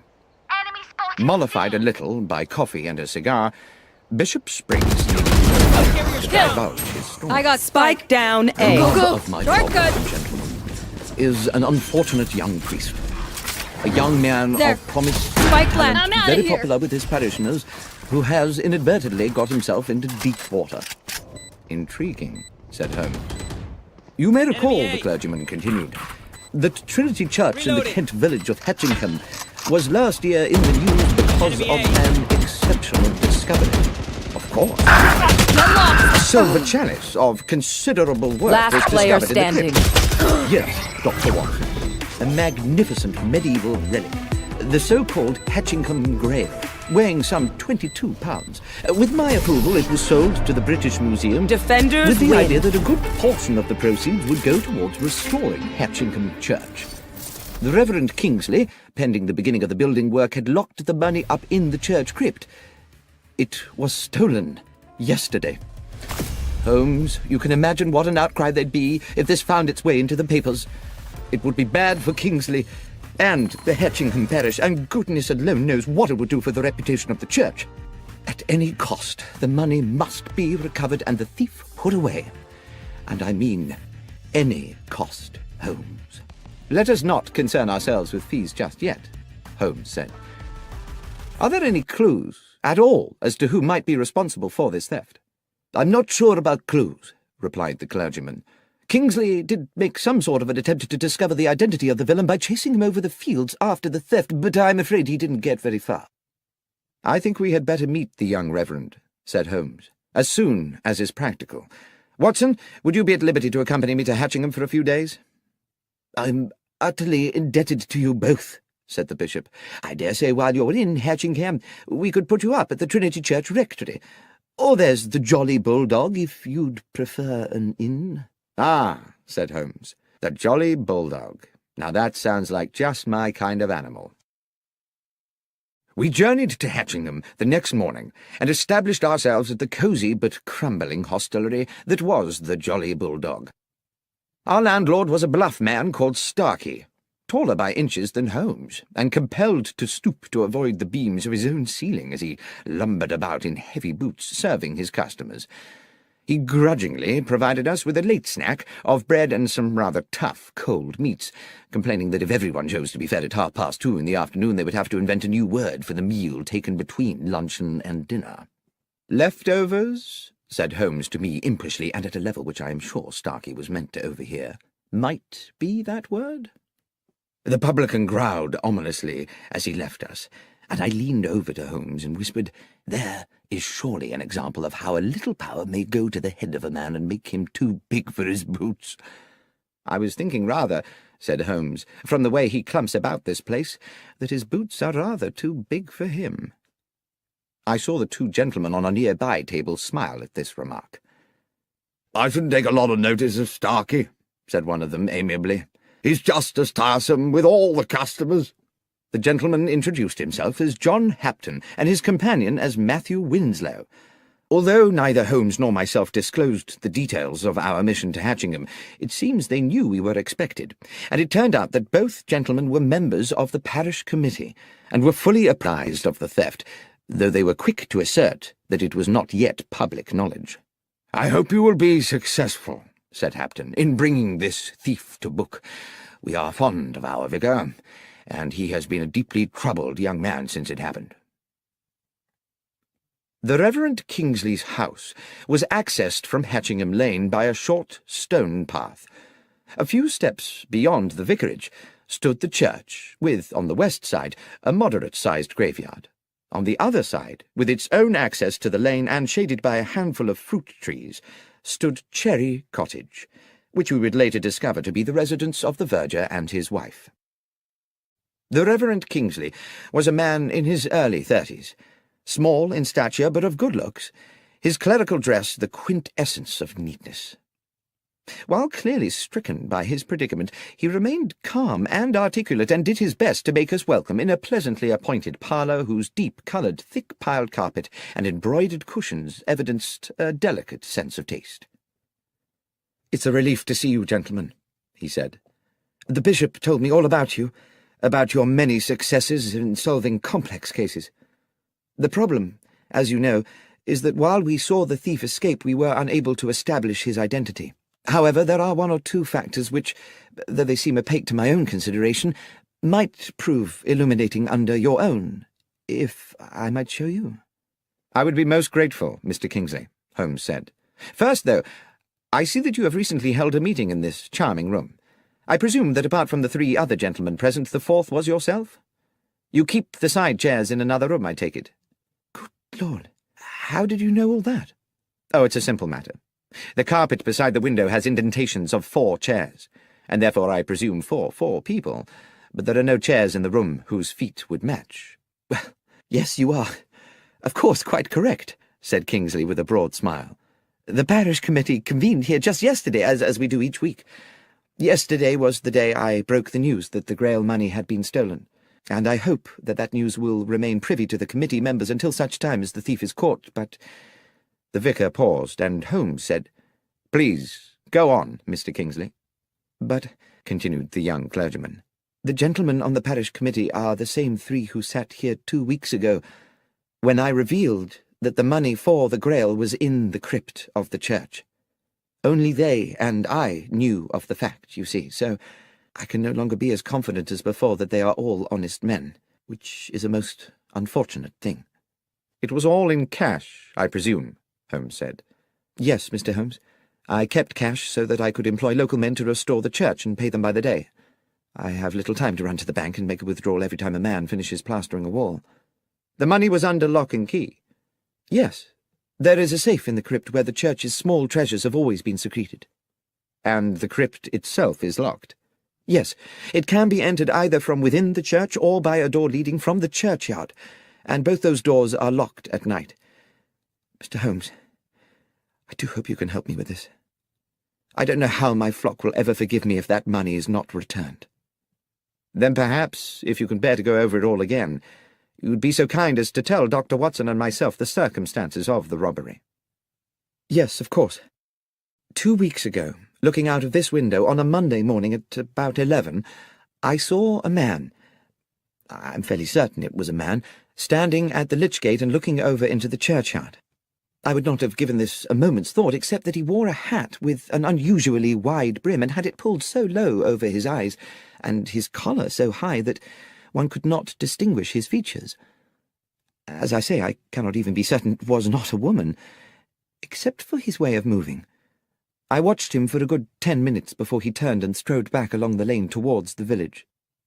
That same afternoon, this time from an upstairs window, I saw him again, but now further along the lane, standing under a tree and once again seeming to study the church and its grounds. His contrived anonymity naturally put me on my guard. In the evening after those first 2 sightings, I was sitting in that very chair, Dr. Watson, which you are currently occupying, when a thought hit me like a bolt of lightning, a thought which you no doubt will be surprised had not occurred to me earlier, that this stranger might have designs on the money in the crypt. After this alarming epiphany, I spoke to my verger, Sam Manners, and his wife, May, who keep house for me. They live in Cherry Cottage, which, as you will have seen, stands on the lane beside the church's lich gate. There's a short cut from their back door to this house, which they employ when they wish to see me. I mention that because, as I think you will agree, it bears upon the matter. I asked them to report to me if this sinister figure, or anyone else unknown to them, appeared in the vicinity of the church. And indeed, it seems as if the man in that hat had begun to watch my whereabouts, because first May Manners, then her husband, reported to me that they had indeed seen the man in the hat. I began to feel that an attempt on the money was imminent. I resolved, then, to remain in the vicarage or the church grounds until I was certain that the threat had passed. I instructed Mr. and Mrs. Manners that if they saw the stranger again, they were to take the short cut to my house and inform me immediately, but they were under no circumstances to approach him. And now we come to the day of the theft. Sam Manners was whitewashing the walls of the church. At this point, Holmes stood up. "I think it would be as well, Mr. Kingsley, to acquaint ourselves with the geography of the church and its grounds. Might we continue outside?" A rapturous afternoon of sunshine and birdsong greeted us as we left the vicarage and walked out into the churchyard, where the Reverend Kingsley commenced our guided tour. I immediately began to locate us on a mental map of Hatchingham village and its surrounding areas, a practice I learned in my military days and which has served me well in civilian life. I could see in my mind the large oblong of farmland, about 2 miles across, with Hatchingham village and the church almost at opposite corners. This substantial area of land was surrounded on all 4 sides by public roads. Mr. Kingsley took us through the grounds on a grassy path which ran along the side of the church up against the gravestones of the churchyard. "This is the wall of the church Sam Manners was painting that morning," said the vicar. "He worked for a couple of hours, and at 12 o'clock I sent him off to his cottage for his regular midday meal. I went back into the vicarage and took up a book. After about 20 minutes there was a knock at the back door. Mrs. Manners was in a frantic state. She and Sam had just seen the man in the white-brimmed hat going into the churchyard. I told her to return immediately, and to tell Sam to meet me here at the crypt door, and I came here directly to find myself staring at a spectacular mess." He pointed to a flight of 4 steps just off the path, leading to a door low down in the half-painted church wall. "The door to the crypt," he said, "from which the thief must have made his exit, and not expecting to encounter a paint bucket, presumably kicked it flying in his haste to escape." A residual expanse of powdery white, still damp in places, stained the flagstones at the bottom of the steps.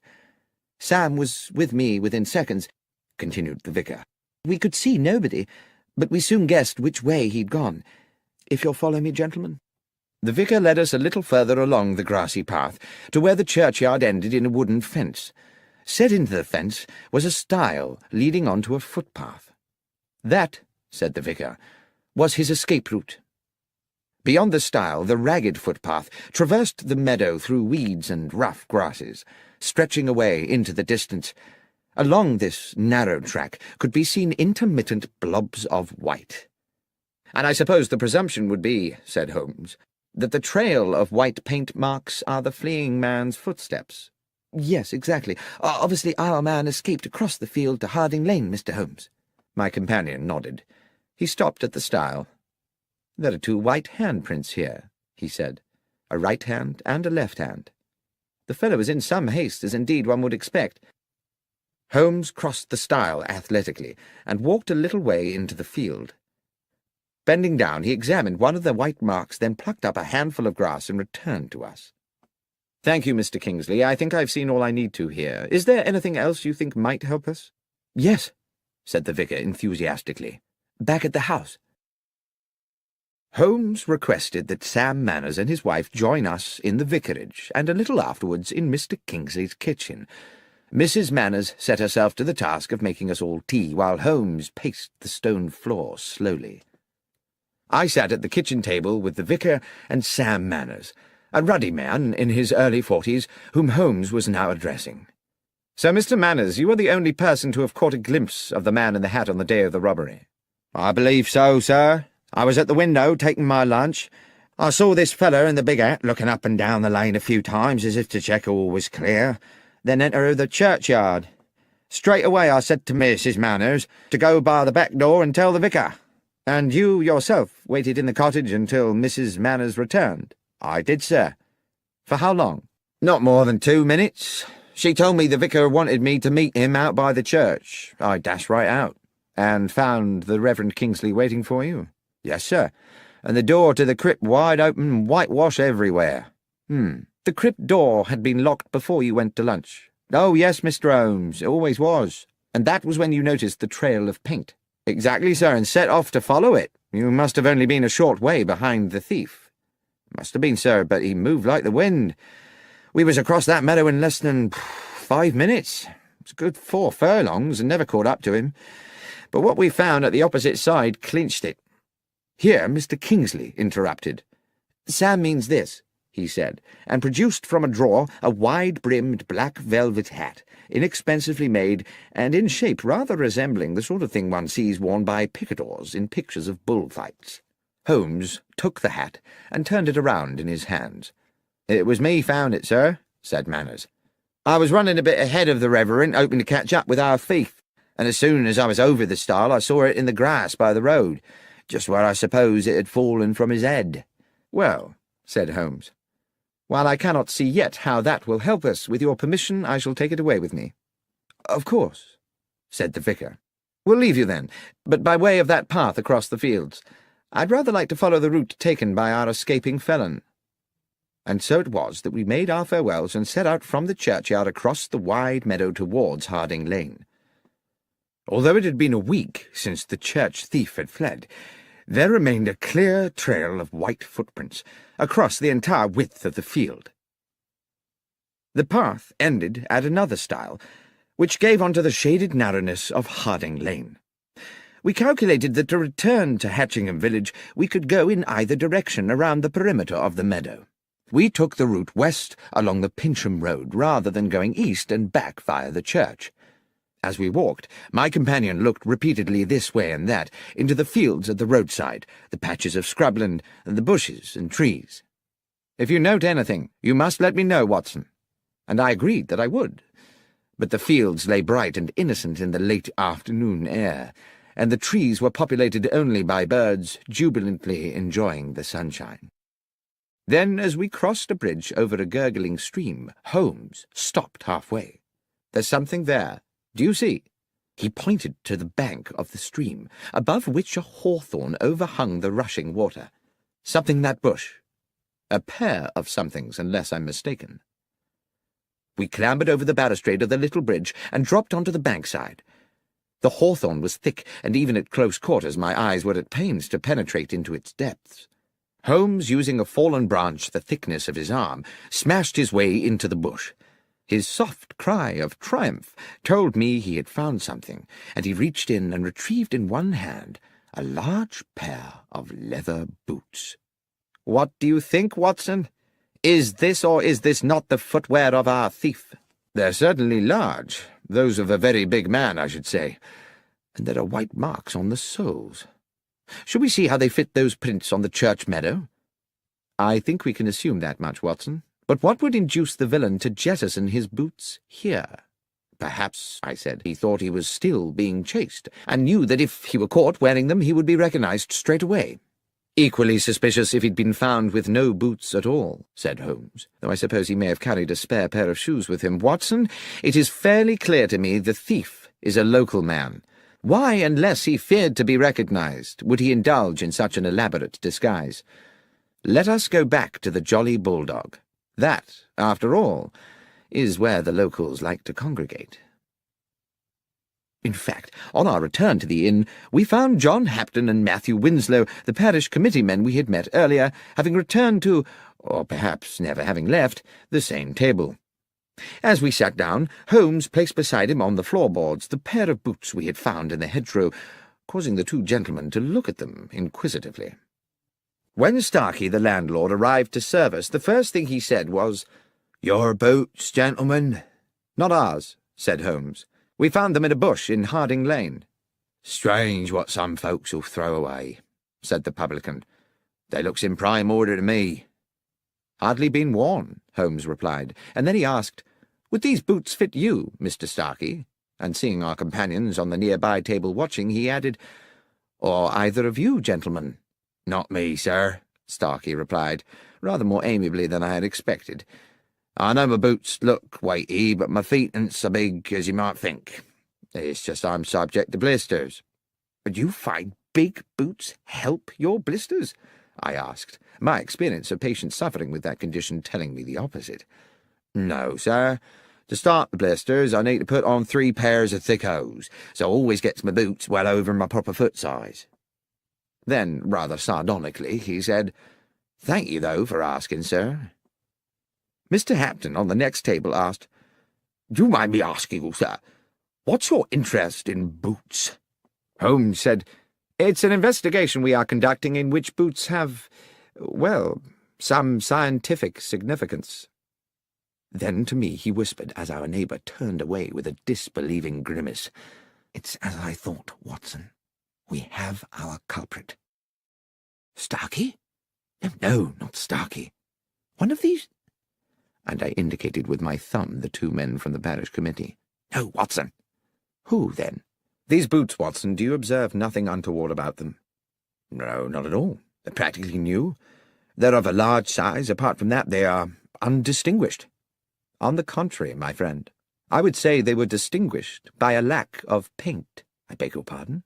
"I mean, Watson, that there are white marks on the soles, to be sure. But tell me, pray, how a man with his hands covered in whitewash could have unlaced and removed his boots without leaving marks on the laces?" "I don't know," I said, "but it would be a singular coincidence if someone completely innocent had jettisoned a pair of boots with paint on the soles." "There is no coincidence," Holmes said. "These boots were undoubtedly left here by the thief, but not in the way we were intended to believe." "Are you suggesting that you know who the thief is?" "The thief, Watson, is the Reverend Kingsley himself." "But how could it be, Holmes? There was no time for him to escape across that meadow and return to the vicarage in time to meet Sam Manners outside the church. How can a man chase himself across a meadow?" "As you know, Watson, we are due to meet the bishop this evening at Trinity Vicarage. So let us finish our meal. I will explain everything there." We had promised the bishop an interim meeting at the vicarage to advise him of our progress in the case, which no doubt the clergyman expected to be only moderate this soon after our previous meeting. But we had hardly settled to our sherry in Mr. Kingsley's comfortable parlour than Holmes declared dramatically, "You will no doubt be delighted to know, gentlemen, that Dr. Watson and I have solved the case." I did not think it my business to confess that after my previous conversation with Holmes I was as much in the dark as anyone, but I sat quietly sipping my sherry while I watched my friend open the bag we had brought from the inn and remove the 2 large white-stained boots we had found beside the stream.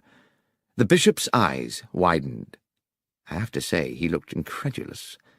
Mr. Kingsley, too, wore a sceptical smirk and raised his eyebrows. "Please tell us, Mr. Holmes, what you think you have found?" "Dr. Watson and I found these," Holmes explained, "in a bramble bush in Harding Lane. Big boots suggested we were seeking a big man, yet the footprints told us his stride was short. It was our landlord at the Jolly Bulldog who enabled me to understand the dichotomy. He is a man who buys bigger boots than his foot size in order to accommodate extra socks. Our villain, however, bought his bigger boots in order to accommodate another pair of shoes, leaving the footprints of a bigger man than he is himself. Is that not so, Mr. Kingsley?"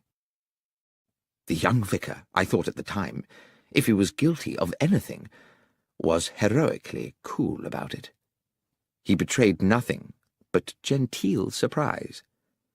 "Are you suggesting that I was the thief, Mr. Holmes?" "Holmes," said the bishop gravely, "from what I understand, Mr. Kingsley and his verger practically managed to catch up with the thief on that fateful day. What on earth do you think is the evidence for this assertion?" "My lord," Holmes said confidently, "Mr. Kingsley wished to embezzle the money raised by the sale of the Hatchingham Grail and decided to construct a piece of theatre which would deceive investigators. He not only invented the spectral man in the large-brimmed hat, he also on several occasions paraded in the hat and the high-collared coat and ensured that Mr. and Mrs. Manners caught a glimpse of him. On the day of the theft, having sent Sam Manners to lunch, he came back here to the vicarage, assumed the disguise, showed himself at the cottage window where Manners was eating, and proceeded into the churchyard. Dashing back to the vicarage again, he slipped out of his cloak and hat and waited for Mrs. Manners' knock on the door. He told Mrs. Manners to summon her husband and rendezvoused with him outside the crypt door." "And then what?" said Mr. Kingsley, insolent with fury. "I put on these boots, unlocked the church, went down to the crypt, took the money, escaped the church, jumped the stile and ran across a mile of the field, then dashed a mile back, took off the boots and waited calmly for Sam to arrive, whereupon I went chasing off across the field again? That would indeed have been ingenious. To do in 2 minutes what an athlete could not do in 20. Yes, indeed. The question, as my friend Dr. Watson has clarified, is precisely, how may a man chase himself across a meadow?" "And the answer?" asked the bishop. "No one will ever know at what point you took the money, Mr. Kingsley. As the keyholder you are free to do it at your leisure, and, for all one knows, it may never have been in the crypt safe in the first place. Certainly there was no need for you to waste time on it on the day we are discussing. You wished to ensure there was just enough time with Mr. Manners at lunch for you to get to the crypt door and kick over the whitewash bucket. And of course you had given Mr. Manners the task of whitewashing that particular part of the church wall, simply to ensure that there would be a bucket there to be upturned. That was all you needed to do, because, and here is the thing, you had made the footprints across the field on the night before. You had also, I have no doubt, planted the boots in the hedgerow on the same occasion, making sure they had plenty of white paint on the soles. Foolishly, you forgot to daub a little on the shoe laces." At this point, the vicar dropped into a chair as though all resistance had suddenly fled him, and I believe that as Holmes proceeded, we all realized that he was now approaching a devastating conclusion. "At some hour of that night, Mr. Kingsley, having splashed so much whitewash on the underside of the boots that your hands were gloved with paint, you planted your white-printed trail along the footpath across the meadow to Harding Lane. Afterwards, you dropped the wide-brimmed hat by the stile and jettisoned the boots in a bush further along Harding Lane. The trail of prints was therefore neatly in place for the deception next morning, and I dare say you were solicitous to keep Mr. Manners away from the stile, where he might prematurely stumble upon your, if I may so misname it, handiwork." But one moment, said the bishop. If Mr. Kingsley had dropped the hat the night before, how could he have been wearing it that morning? Well, of course, that's simple, said Holmes. There were 2 hats. And finally, there was the question of the keys. What question was that, Holmes? I asked. I don't recollect any mention of keys. Precisely. There was a distinct absence of any such mention. Why? Because a key would have been needed to enter the crypt, and Mr. Kingsley thought it better not to raise the tricky matter of how such an intruder might have got hold of one. The pale face and slumped figure of Mr. Kingsley indicated his utter defeat. The bishop clearly needed no further convincing. "The money, Kingsley," he said. "Have you spent it?" The vicar looked bitter. "I'm a gambler, Bishop. And the truth is that over the years I have burdened myself with appalling debts. I started to use the church money bit by bit. I meant to return it one day when I had a big win, but money runs through my hands like water. There's little of it left." "Then it's a matter for the police," the bishop said. "And we must find a new vicar for Hatchingham. I fear that you, Mr. Kingsley, will for many years be the incumbent of a much dingier parish."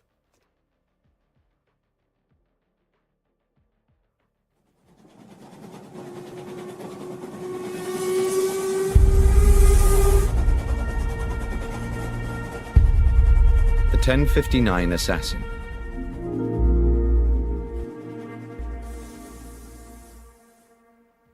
It is now well known that the investigations of my friend and companion Sherlock Holmes, which I have had the privilege to document over the years, represent only a small portion of his life's work. Many other cases have fallen into the obscure well of history. But nothing departs this world without leaving some trace or memory, and now and then an old story rears its head. So it was with the events of the Stovey murder. A letter came to Holmes one morning at our Baker Street apartment from Samuel Carpenter, an elderly publican at the Horse in Colours hostelry in the Kent village of Stovey. Several years previously, Samuel Carpenter had been a witness at the trial of Arthur Weeks, a local villain accused of intimidation, abduction, blackmail, and grievous bodily harm. Holmes had been involved in helping police on the case with footprint evidence, and thus had come to meet the amiable publican. I suppose we never expected to visit the quiet settlement of Stovey ever again, but the letter contained a clear and urgent summons. "Dear Mr. Holmes, you did say when we made our farewells 4 years ago that if ever there should be a day when I had need of your assistance, I was to write to you immediately. I'm afraid, sir, that day has come. A terrible set of events has clouded my life, and I am quite at a loss. Arthur Weeks, that ruthless villain you helped." Yo, what's up?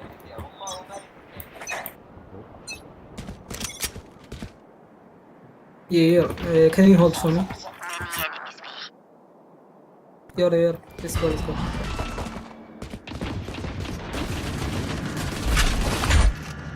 Throwing net. Yeah, let's go. I'm gonna wait for you. Reloading. Check net, by the way. Flash out! Reloading. You disappoint me. Reloading. Spike down B. One enemy remaining. Spike is B. You're mid, by the way. Can you flash? Good job. Flawless. Good job. Nice one. Thank you for the shake, my bro. As much as this world hurt me, it's mine, and I will kill to defend it. I don't quit.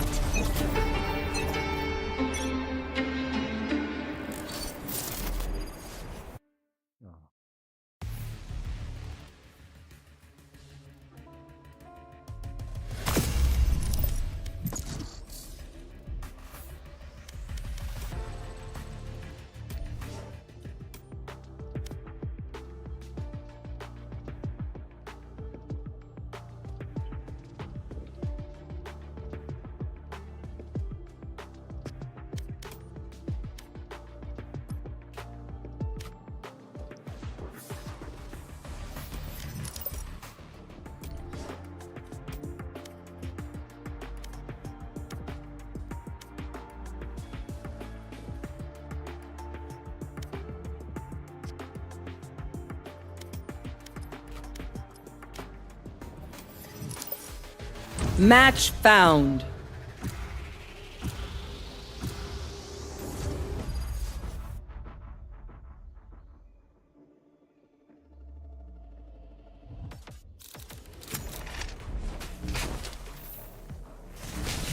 Stand in my way. I dare you.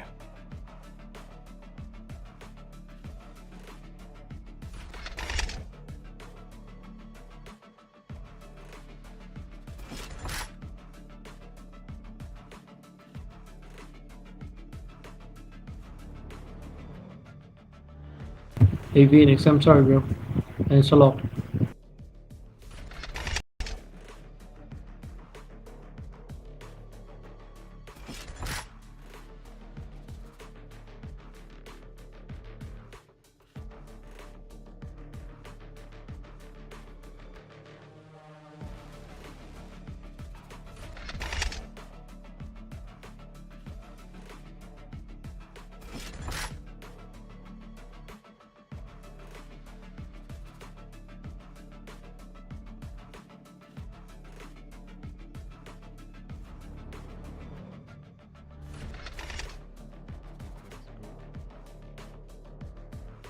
Hello guys. Hey, bro. Hello team. Hello team.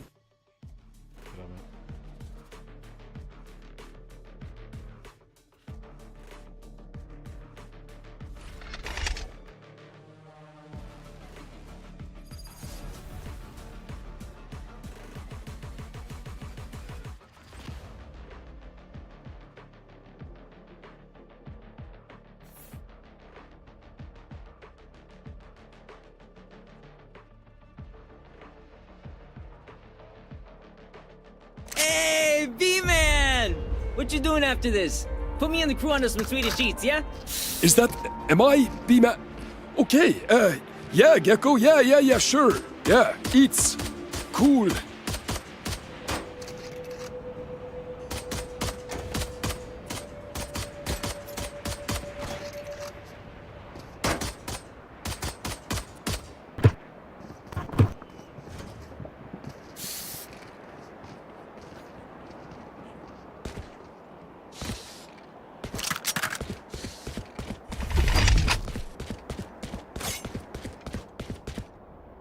Nick, are you there?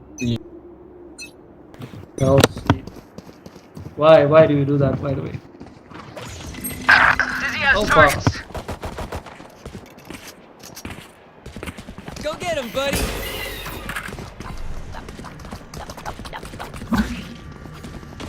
Our carrier's dead. Spike down, B. I got the spike.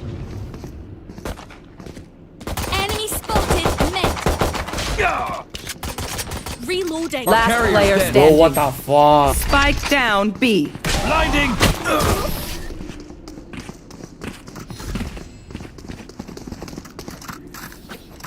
You got fire in your eyes, Phoenix.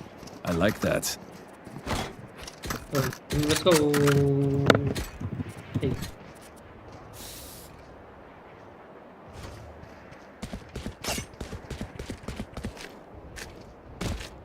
Phoenix, I need you. Phoenix, bro, you insta-lock. You have to play good, bro. Oh, I installed his agent. Yeah, he insta-lock too, bro. But come here, I want you. I want your flash. Reloading. Reloading. No peeking. Up you go! Oh shit, that's a bad plan. Wingman's planting. Concussing! Reloading. Enemy spotted A.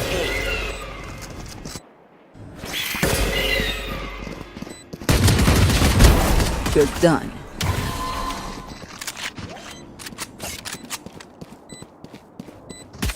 Last player standing.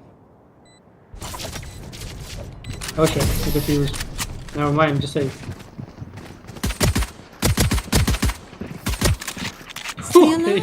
Bro, 120 on Killjoy, bro. They don't want to die, bro. It's fair. Next time. Bro, Valorant is with them, bro. I saw, you all saw that. It's easy. Let me peek, okay? Can I have your skin? Yeah.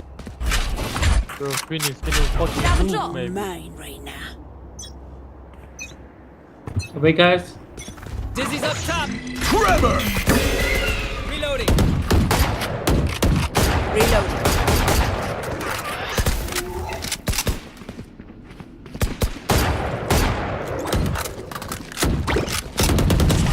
Reloading. Flash out! Still in sight. The hunt begins. Enemy spotted. Spike planted. Thanks, Wings. Oh shit. Split time, guys, split time. Let's get. Long. What the fuck, Up and bro? away. Blow him up, Mosh. It's okay, it's okay. Last player standing. Nice one. Another one. One enemy remaining. Nice. Clutch. I love you, bro. I go through anyone! I love you. That's Bro, fucking best player in our team right now. I like the way you work, Bridge. Violento. Me gusta. Reloading. Skin. Could I have a drop? Thank. Nah, it's okay.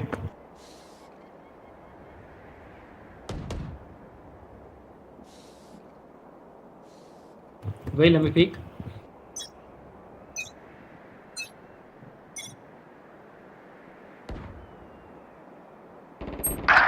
Bro, come on. No, that is crazy. Enemy spotted A. Dizzy's up.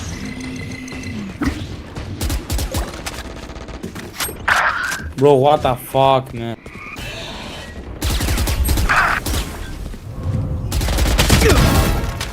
Nice. Can you watch Grind, baby? Blank, Clover, Sky, and Killjoy. Mid. Concussing! Run, little man. Shoot your flash. Last Inside, player inside. standing. Oh, nice try.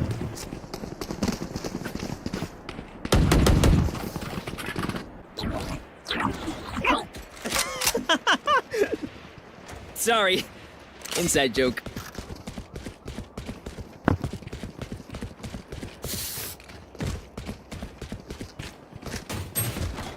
Reloading. Phoenix. drop. Drop the spike, bro.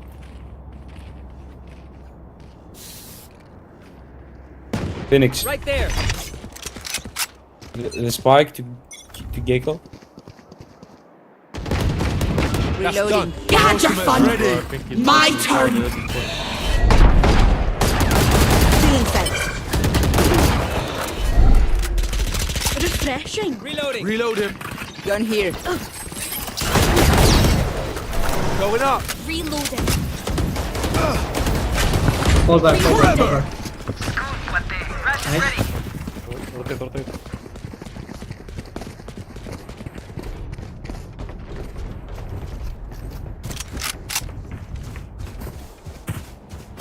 Go B.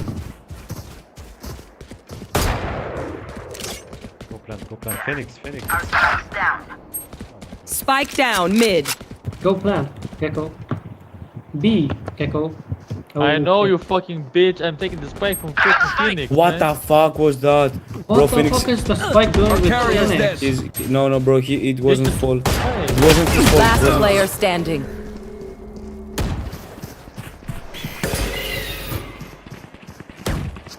"30 seconds left. He's low. Finished. Nice try, Fuck nice you, try. bro.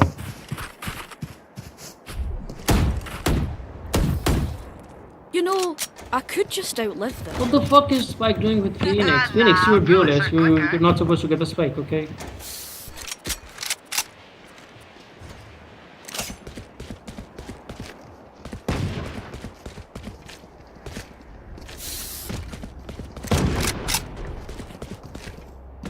I can already tell we won't win this game. It's not your fault, bro. No. It's not your fault. It's not your fault. It's not your fault, trust me. Up you go! Reloading. Ops, bro. They're playing ops. Enemy spotted. Enemy spotted. Concussing! Reloading. Fall back, come on. Fall back. Dropping smokes. Staying for the fake. Enemy mid! Fuck off. No bother. Dizzy's up! What the fuck, man? Last player standing. That's all that reach.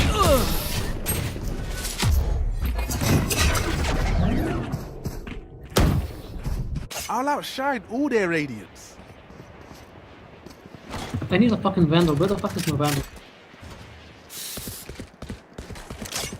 Reloading.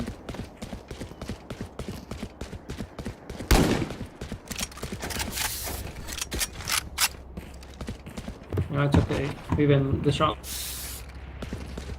Play slow, please. We will.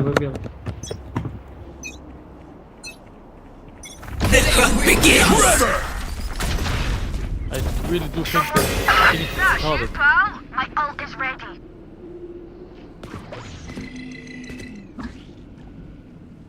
There. Enemy spotted A.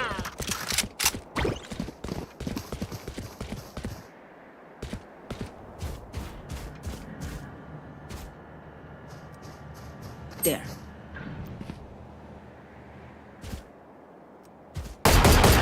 Right there. Man's gonna play Nice, spike. drive.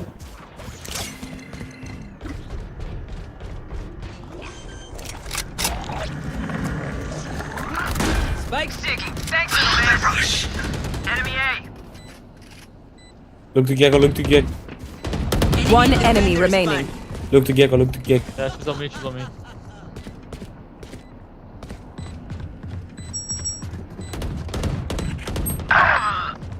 50.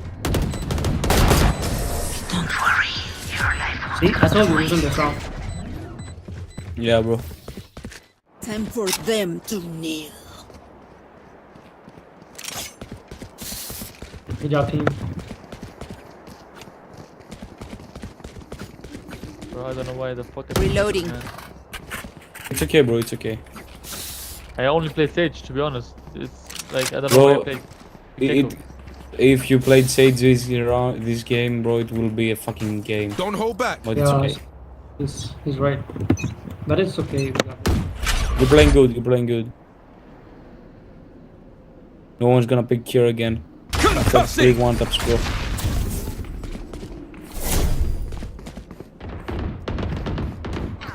Okay, one more. I've got your trail. Close back. Oh! I saw that. Bro, my medal is closed. Bro, medal is closed, bro. Reloading. Bro, you got the spike, you know? Yeah, we don't need to plan, bro. Fuck you, KJ. Come on, let's go. One enemy remaining. Guys, she's main. She's spawn. What? Don't. Defender spawn. Push. I got the Oh, spike! she's so low. Ah, GG's. Can I trade my powers in for invincibility? Bro, if I was about to get killed from this guy, I'm gonna try, bro. Okay, we vandal, please. Could I have a drop? Thanks. Nothing, man. Bro, this thing is nice. Yeah, it's close. You like it? Oh shite, I lost my pet rock. It's pretty nice, yeah. It's the new one, no? I like more the blue variant. I think it's better. Trevor!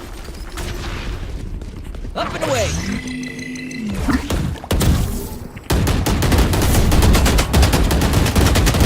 Reloading! Someone's mid. Reloading. Watch mid. Go away, go away, go away. Nice. Go away, go away, go away from there. Flash out!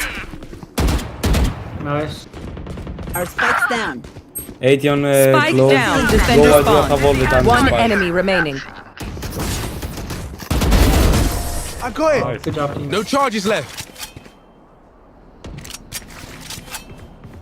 Hey, if we Phoenix, can do it Phoenix, once, give me we your can do it vandal. again. Reloading. Phoenix, give me your. Phoenix. Take it, take No, it. I Take don't mine, know. take mine. I think he does speak English. Gun here. Diego. Hey, it's there. Get close, come here. Where? Bro, I'm blind, bro. I'm deaf.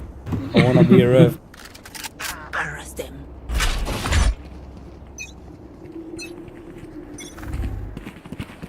Concussing! My territory! My room! I have Oh, them shit. now! Hit me, hit me. Reloading! Thanks. Reloading. Dizzy's up! Someone's there.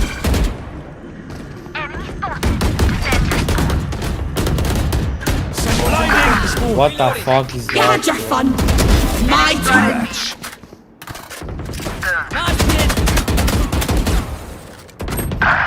Well, KJ. Plant the spike. Wingman's planting. No, he speaks English. Oh my god, he can He talk. just don't give a fuck.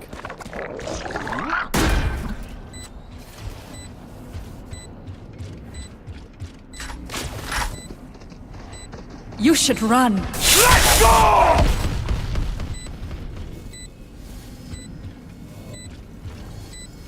Right there. Someone's B. One enemy remaining. Peek! Nice. Careful now. Good job. Out of Reach. charges.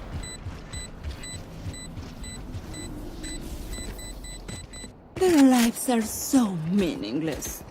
Might as well give them to me. Spike's here.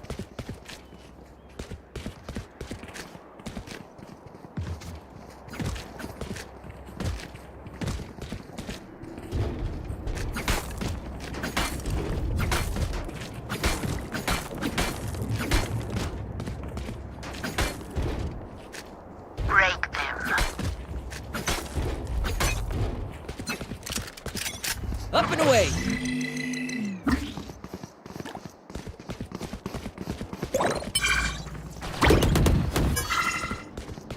Dropped in the smoke. Careful now. Forever! Plant the spike, Wings! Blinding! Spike Planted. Thanks, Wings. For the deadlock. It's up with Reina. Enemy A. Bad spot, Gecko.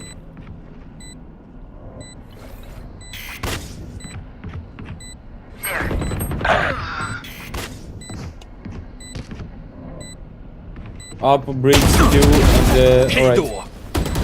Go pick 2 with bridge. Die. Flash out! One enemy remaining. Last player Come standing. up. Playtime. Easy, no time. Yeah, he doesn't. Yeah, bro. GG's, good round. Nice. Reach, I love you, bro. You're good. Last My round ult is before the ready. switch. Close. Your skin. Did I have a draw? Thanks. Reloading. Diego, do you want skin for Phantom? Can someone buy me? Please have a job. Reloading. Reloading. Nice. Press Y. To inspect. Fast, very fast. Concussing! Enemy spotted. Go. Somebody's there. Enemy mid. Going up. Enemy spotted. Defender spawn.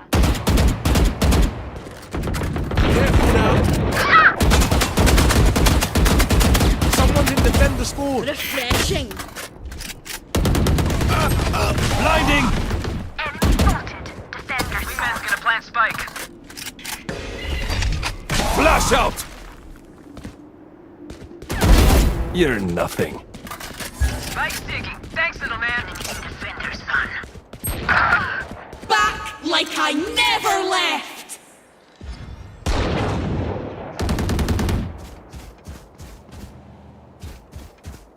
One enemy remaining. Enemy defender spawn. You are so Disappointing. Switching sides.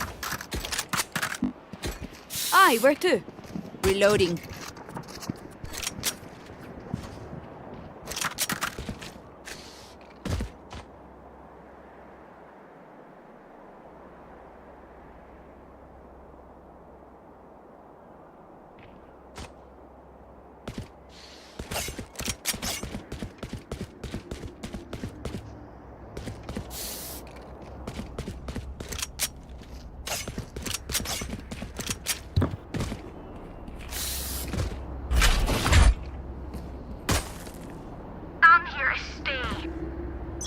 But I'm good, but I'm not that good to carry all teams, you know.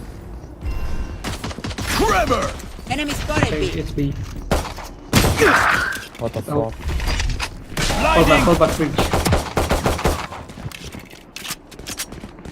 Flash. Someone's mid. Flash. They're coming. Phoenix. Right there. somebody there. Creature killing dead. They're not inside.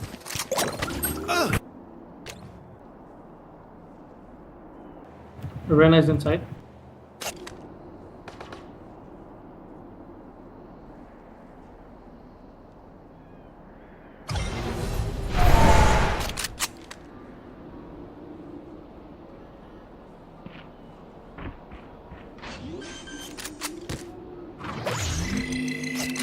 Spike planted. Check main, Gecko. Last player standing.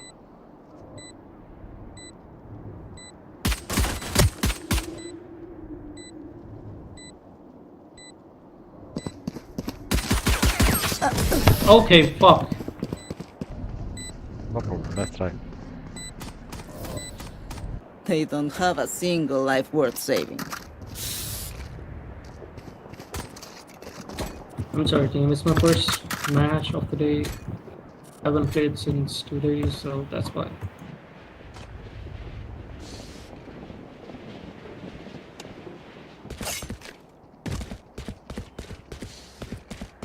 Bro, See you on the other side.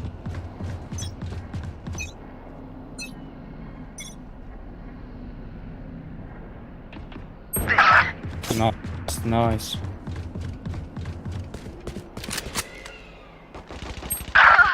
One four on sky, 1-4 sky. Flash out! Play side, play main, breach. Enemy mid. Peace. They're not pushing Someone's B. there. They are rotating Enemy to A. mid. Good job. Spike down mid. I think Sky saw me.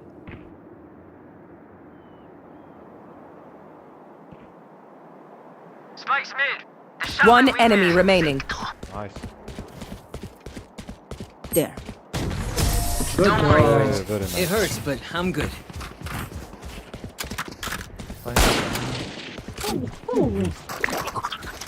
That's true. Your skin piece. Need a drop.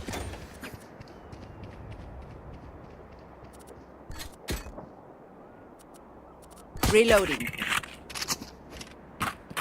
Reloading. Could I have a drop? Thank you. We win. We survive.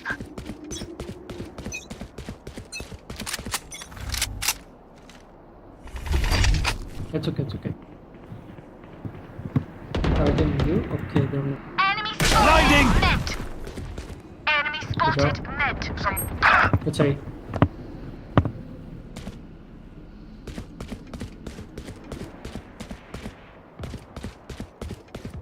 My wingman's down. The hunt begins! Enemy A. Multiple enemies A. Enemy spotted A.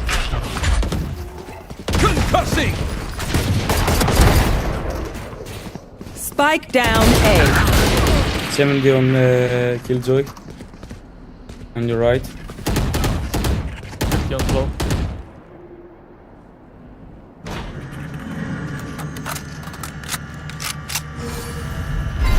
Last player standing.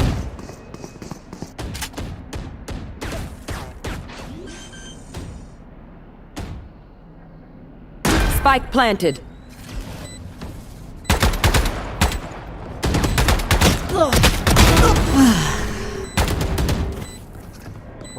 One enemy remaining. My ult's ready.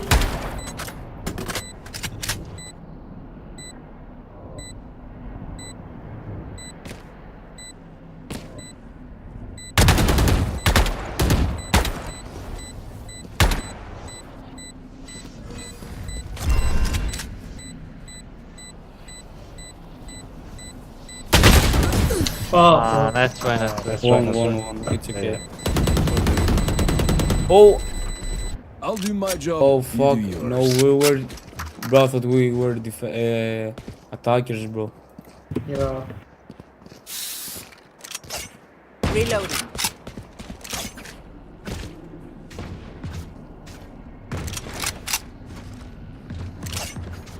Oh shit, I hit him 80. So I hit low 8. Not bad.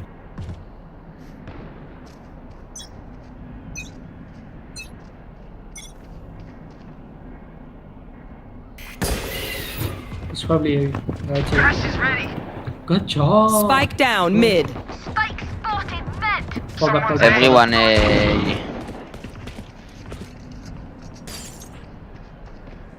Yeah, they don't have the spike, bro. Yeah, spike is on close.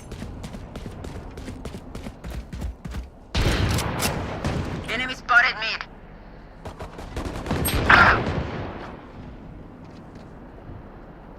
Breach, can you watch A, please?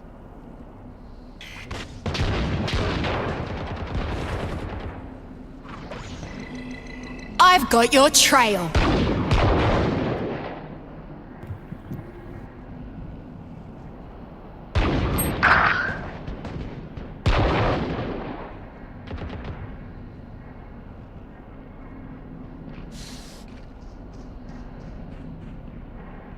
Yeah, she's going B. Going B, She going has B. spike, yeah. Bro, just... Hey, Brit, stay A. Maybe for their rotate. 30 seconds left. I don't know how they're gonna play. Yeah, a lot of steps on A, That's You why. sure? Oh, Yeah. Closing side, Clove dead. Right. Spike down A. Break the wall and the ult. Break the wall and the ult. 10 seconds left. Saw you, little homie. Spike planted. Stopped her. Okay, it's okay. There. Last Kill him, player kill him. standing.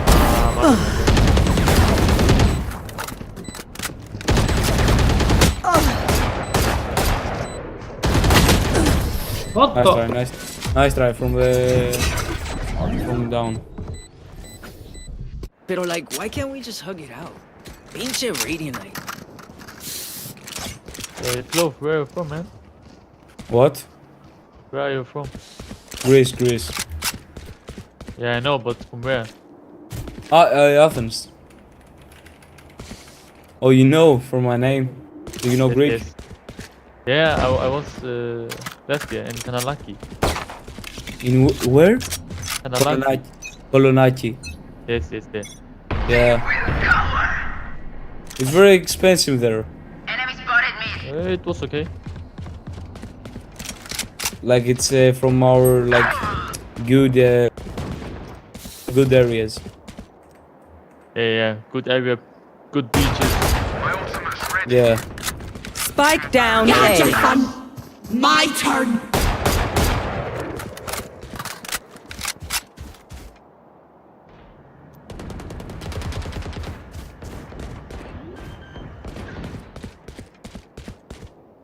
Spike planted.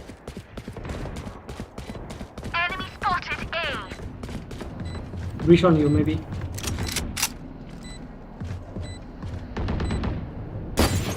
Reloading. Last player standing. 55 on Killjoy.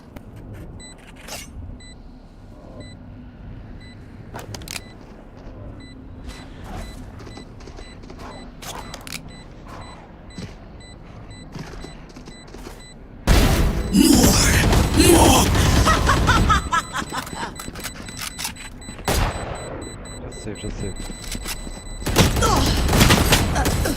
Oh my god.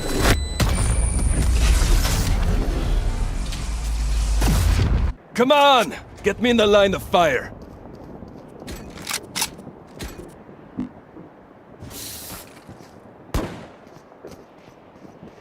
Guys, we don't have to lose the sides, alright?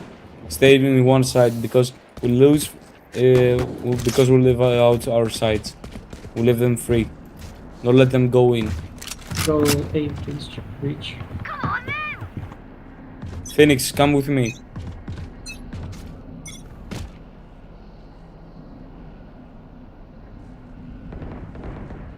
Someone's mid. Smoke's on A, smoke's on A. Don't push, don't push, don't push. I think it's A, Hunt begins. but I'm not sure. Enemy spotted me. A. Yeah, it's A. You should run.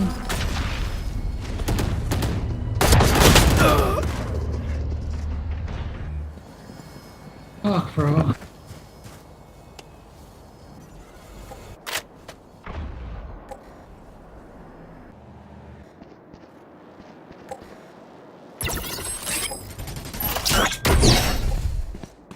Spike planted.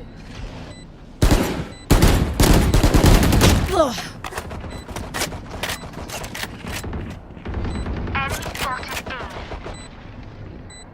Enemy A.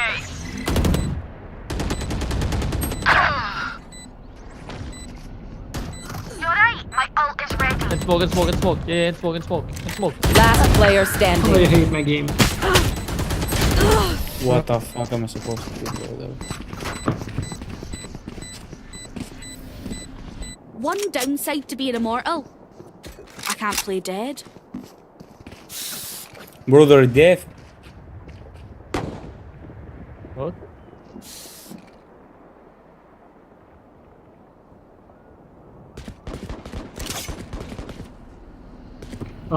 Phoenix from B. Let me hold A.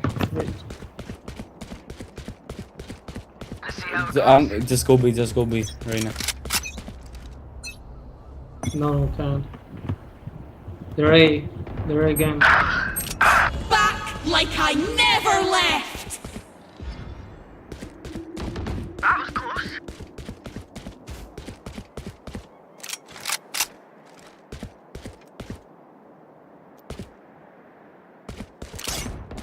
Enemy A. Man, fucking hell. Bro, I lost in class. Oh, Concussing! Reloading. Spike planted. I shot some. one main. Last player standing. 114 in right.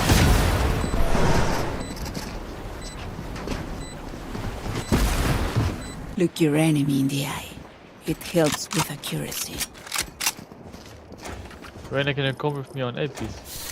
Yeah, sure. Just don't push, please. Like Phoenix. No, I'm not pushing. I'm just holding, but... Yeah. Guys, we have to win, bro. They lost like 8-4 and we're losing like fucking crazy right now.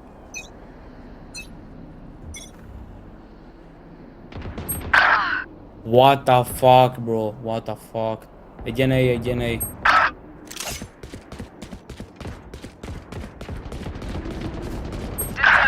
Okay. My aim is so trash. Shot my wingman. Nice! My territory, my rules! Nice.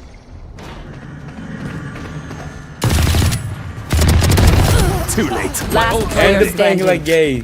Alright. You got this. I love you. I believe in you. Break the door. Left, both are left. Spike No planted. one's there. Both here. Let's go!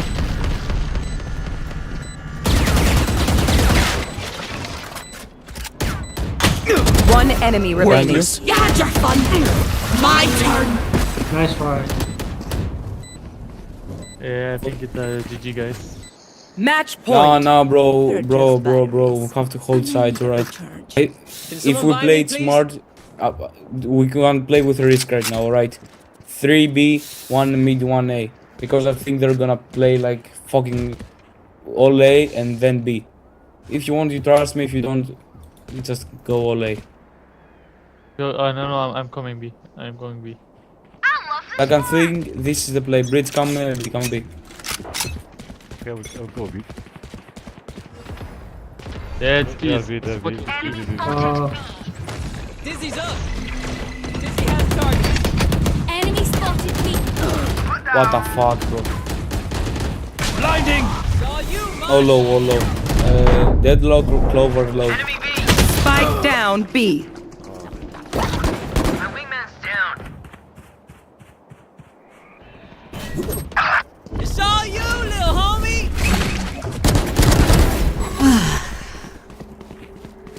One enemy remaining. My ult ready. Cutting their vision. Behind you. Still in sight. Wait. Don't push. Ult. Last player standing. Oh, I'm out. No, don't ult. you have ult. Thrash is going again. No. Clutch. Nice try, bad, nice. guys. Attackers win. Nice try, GG's.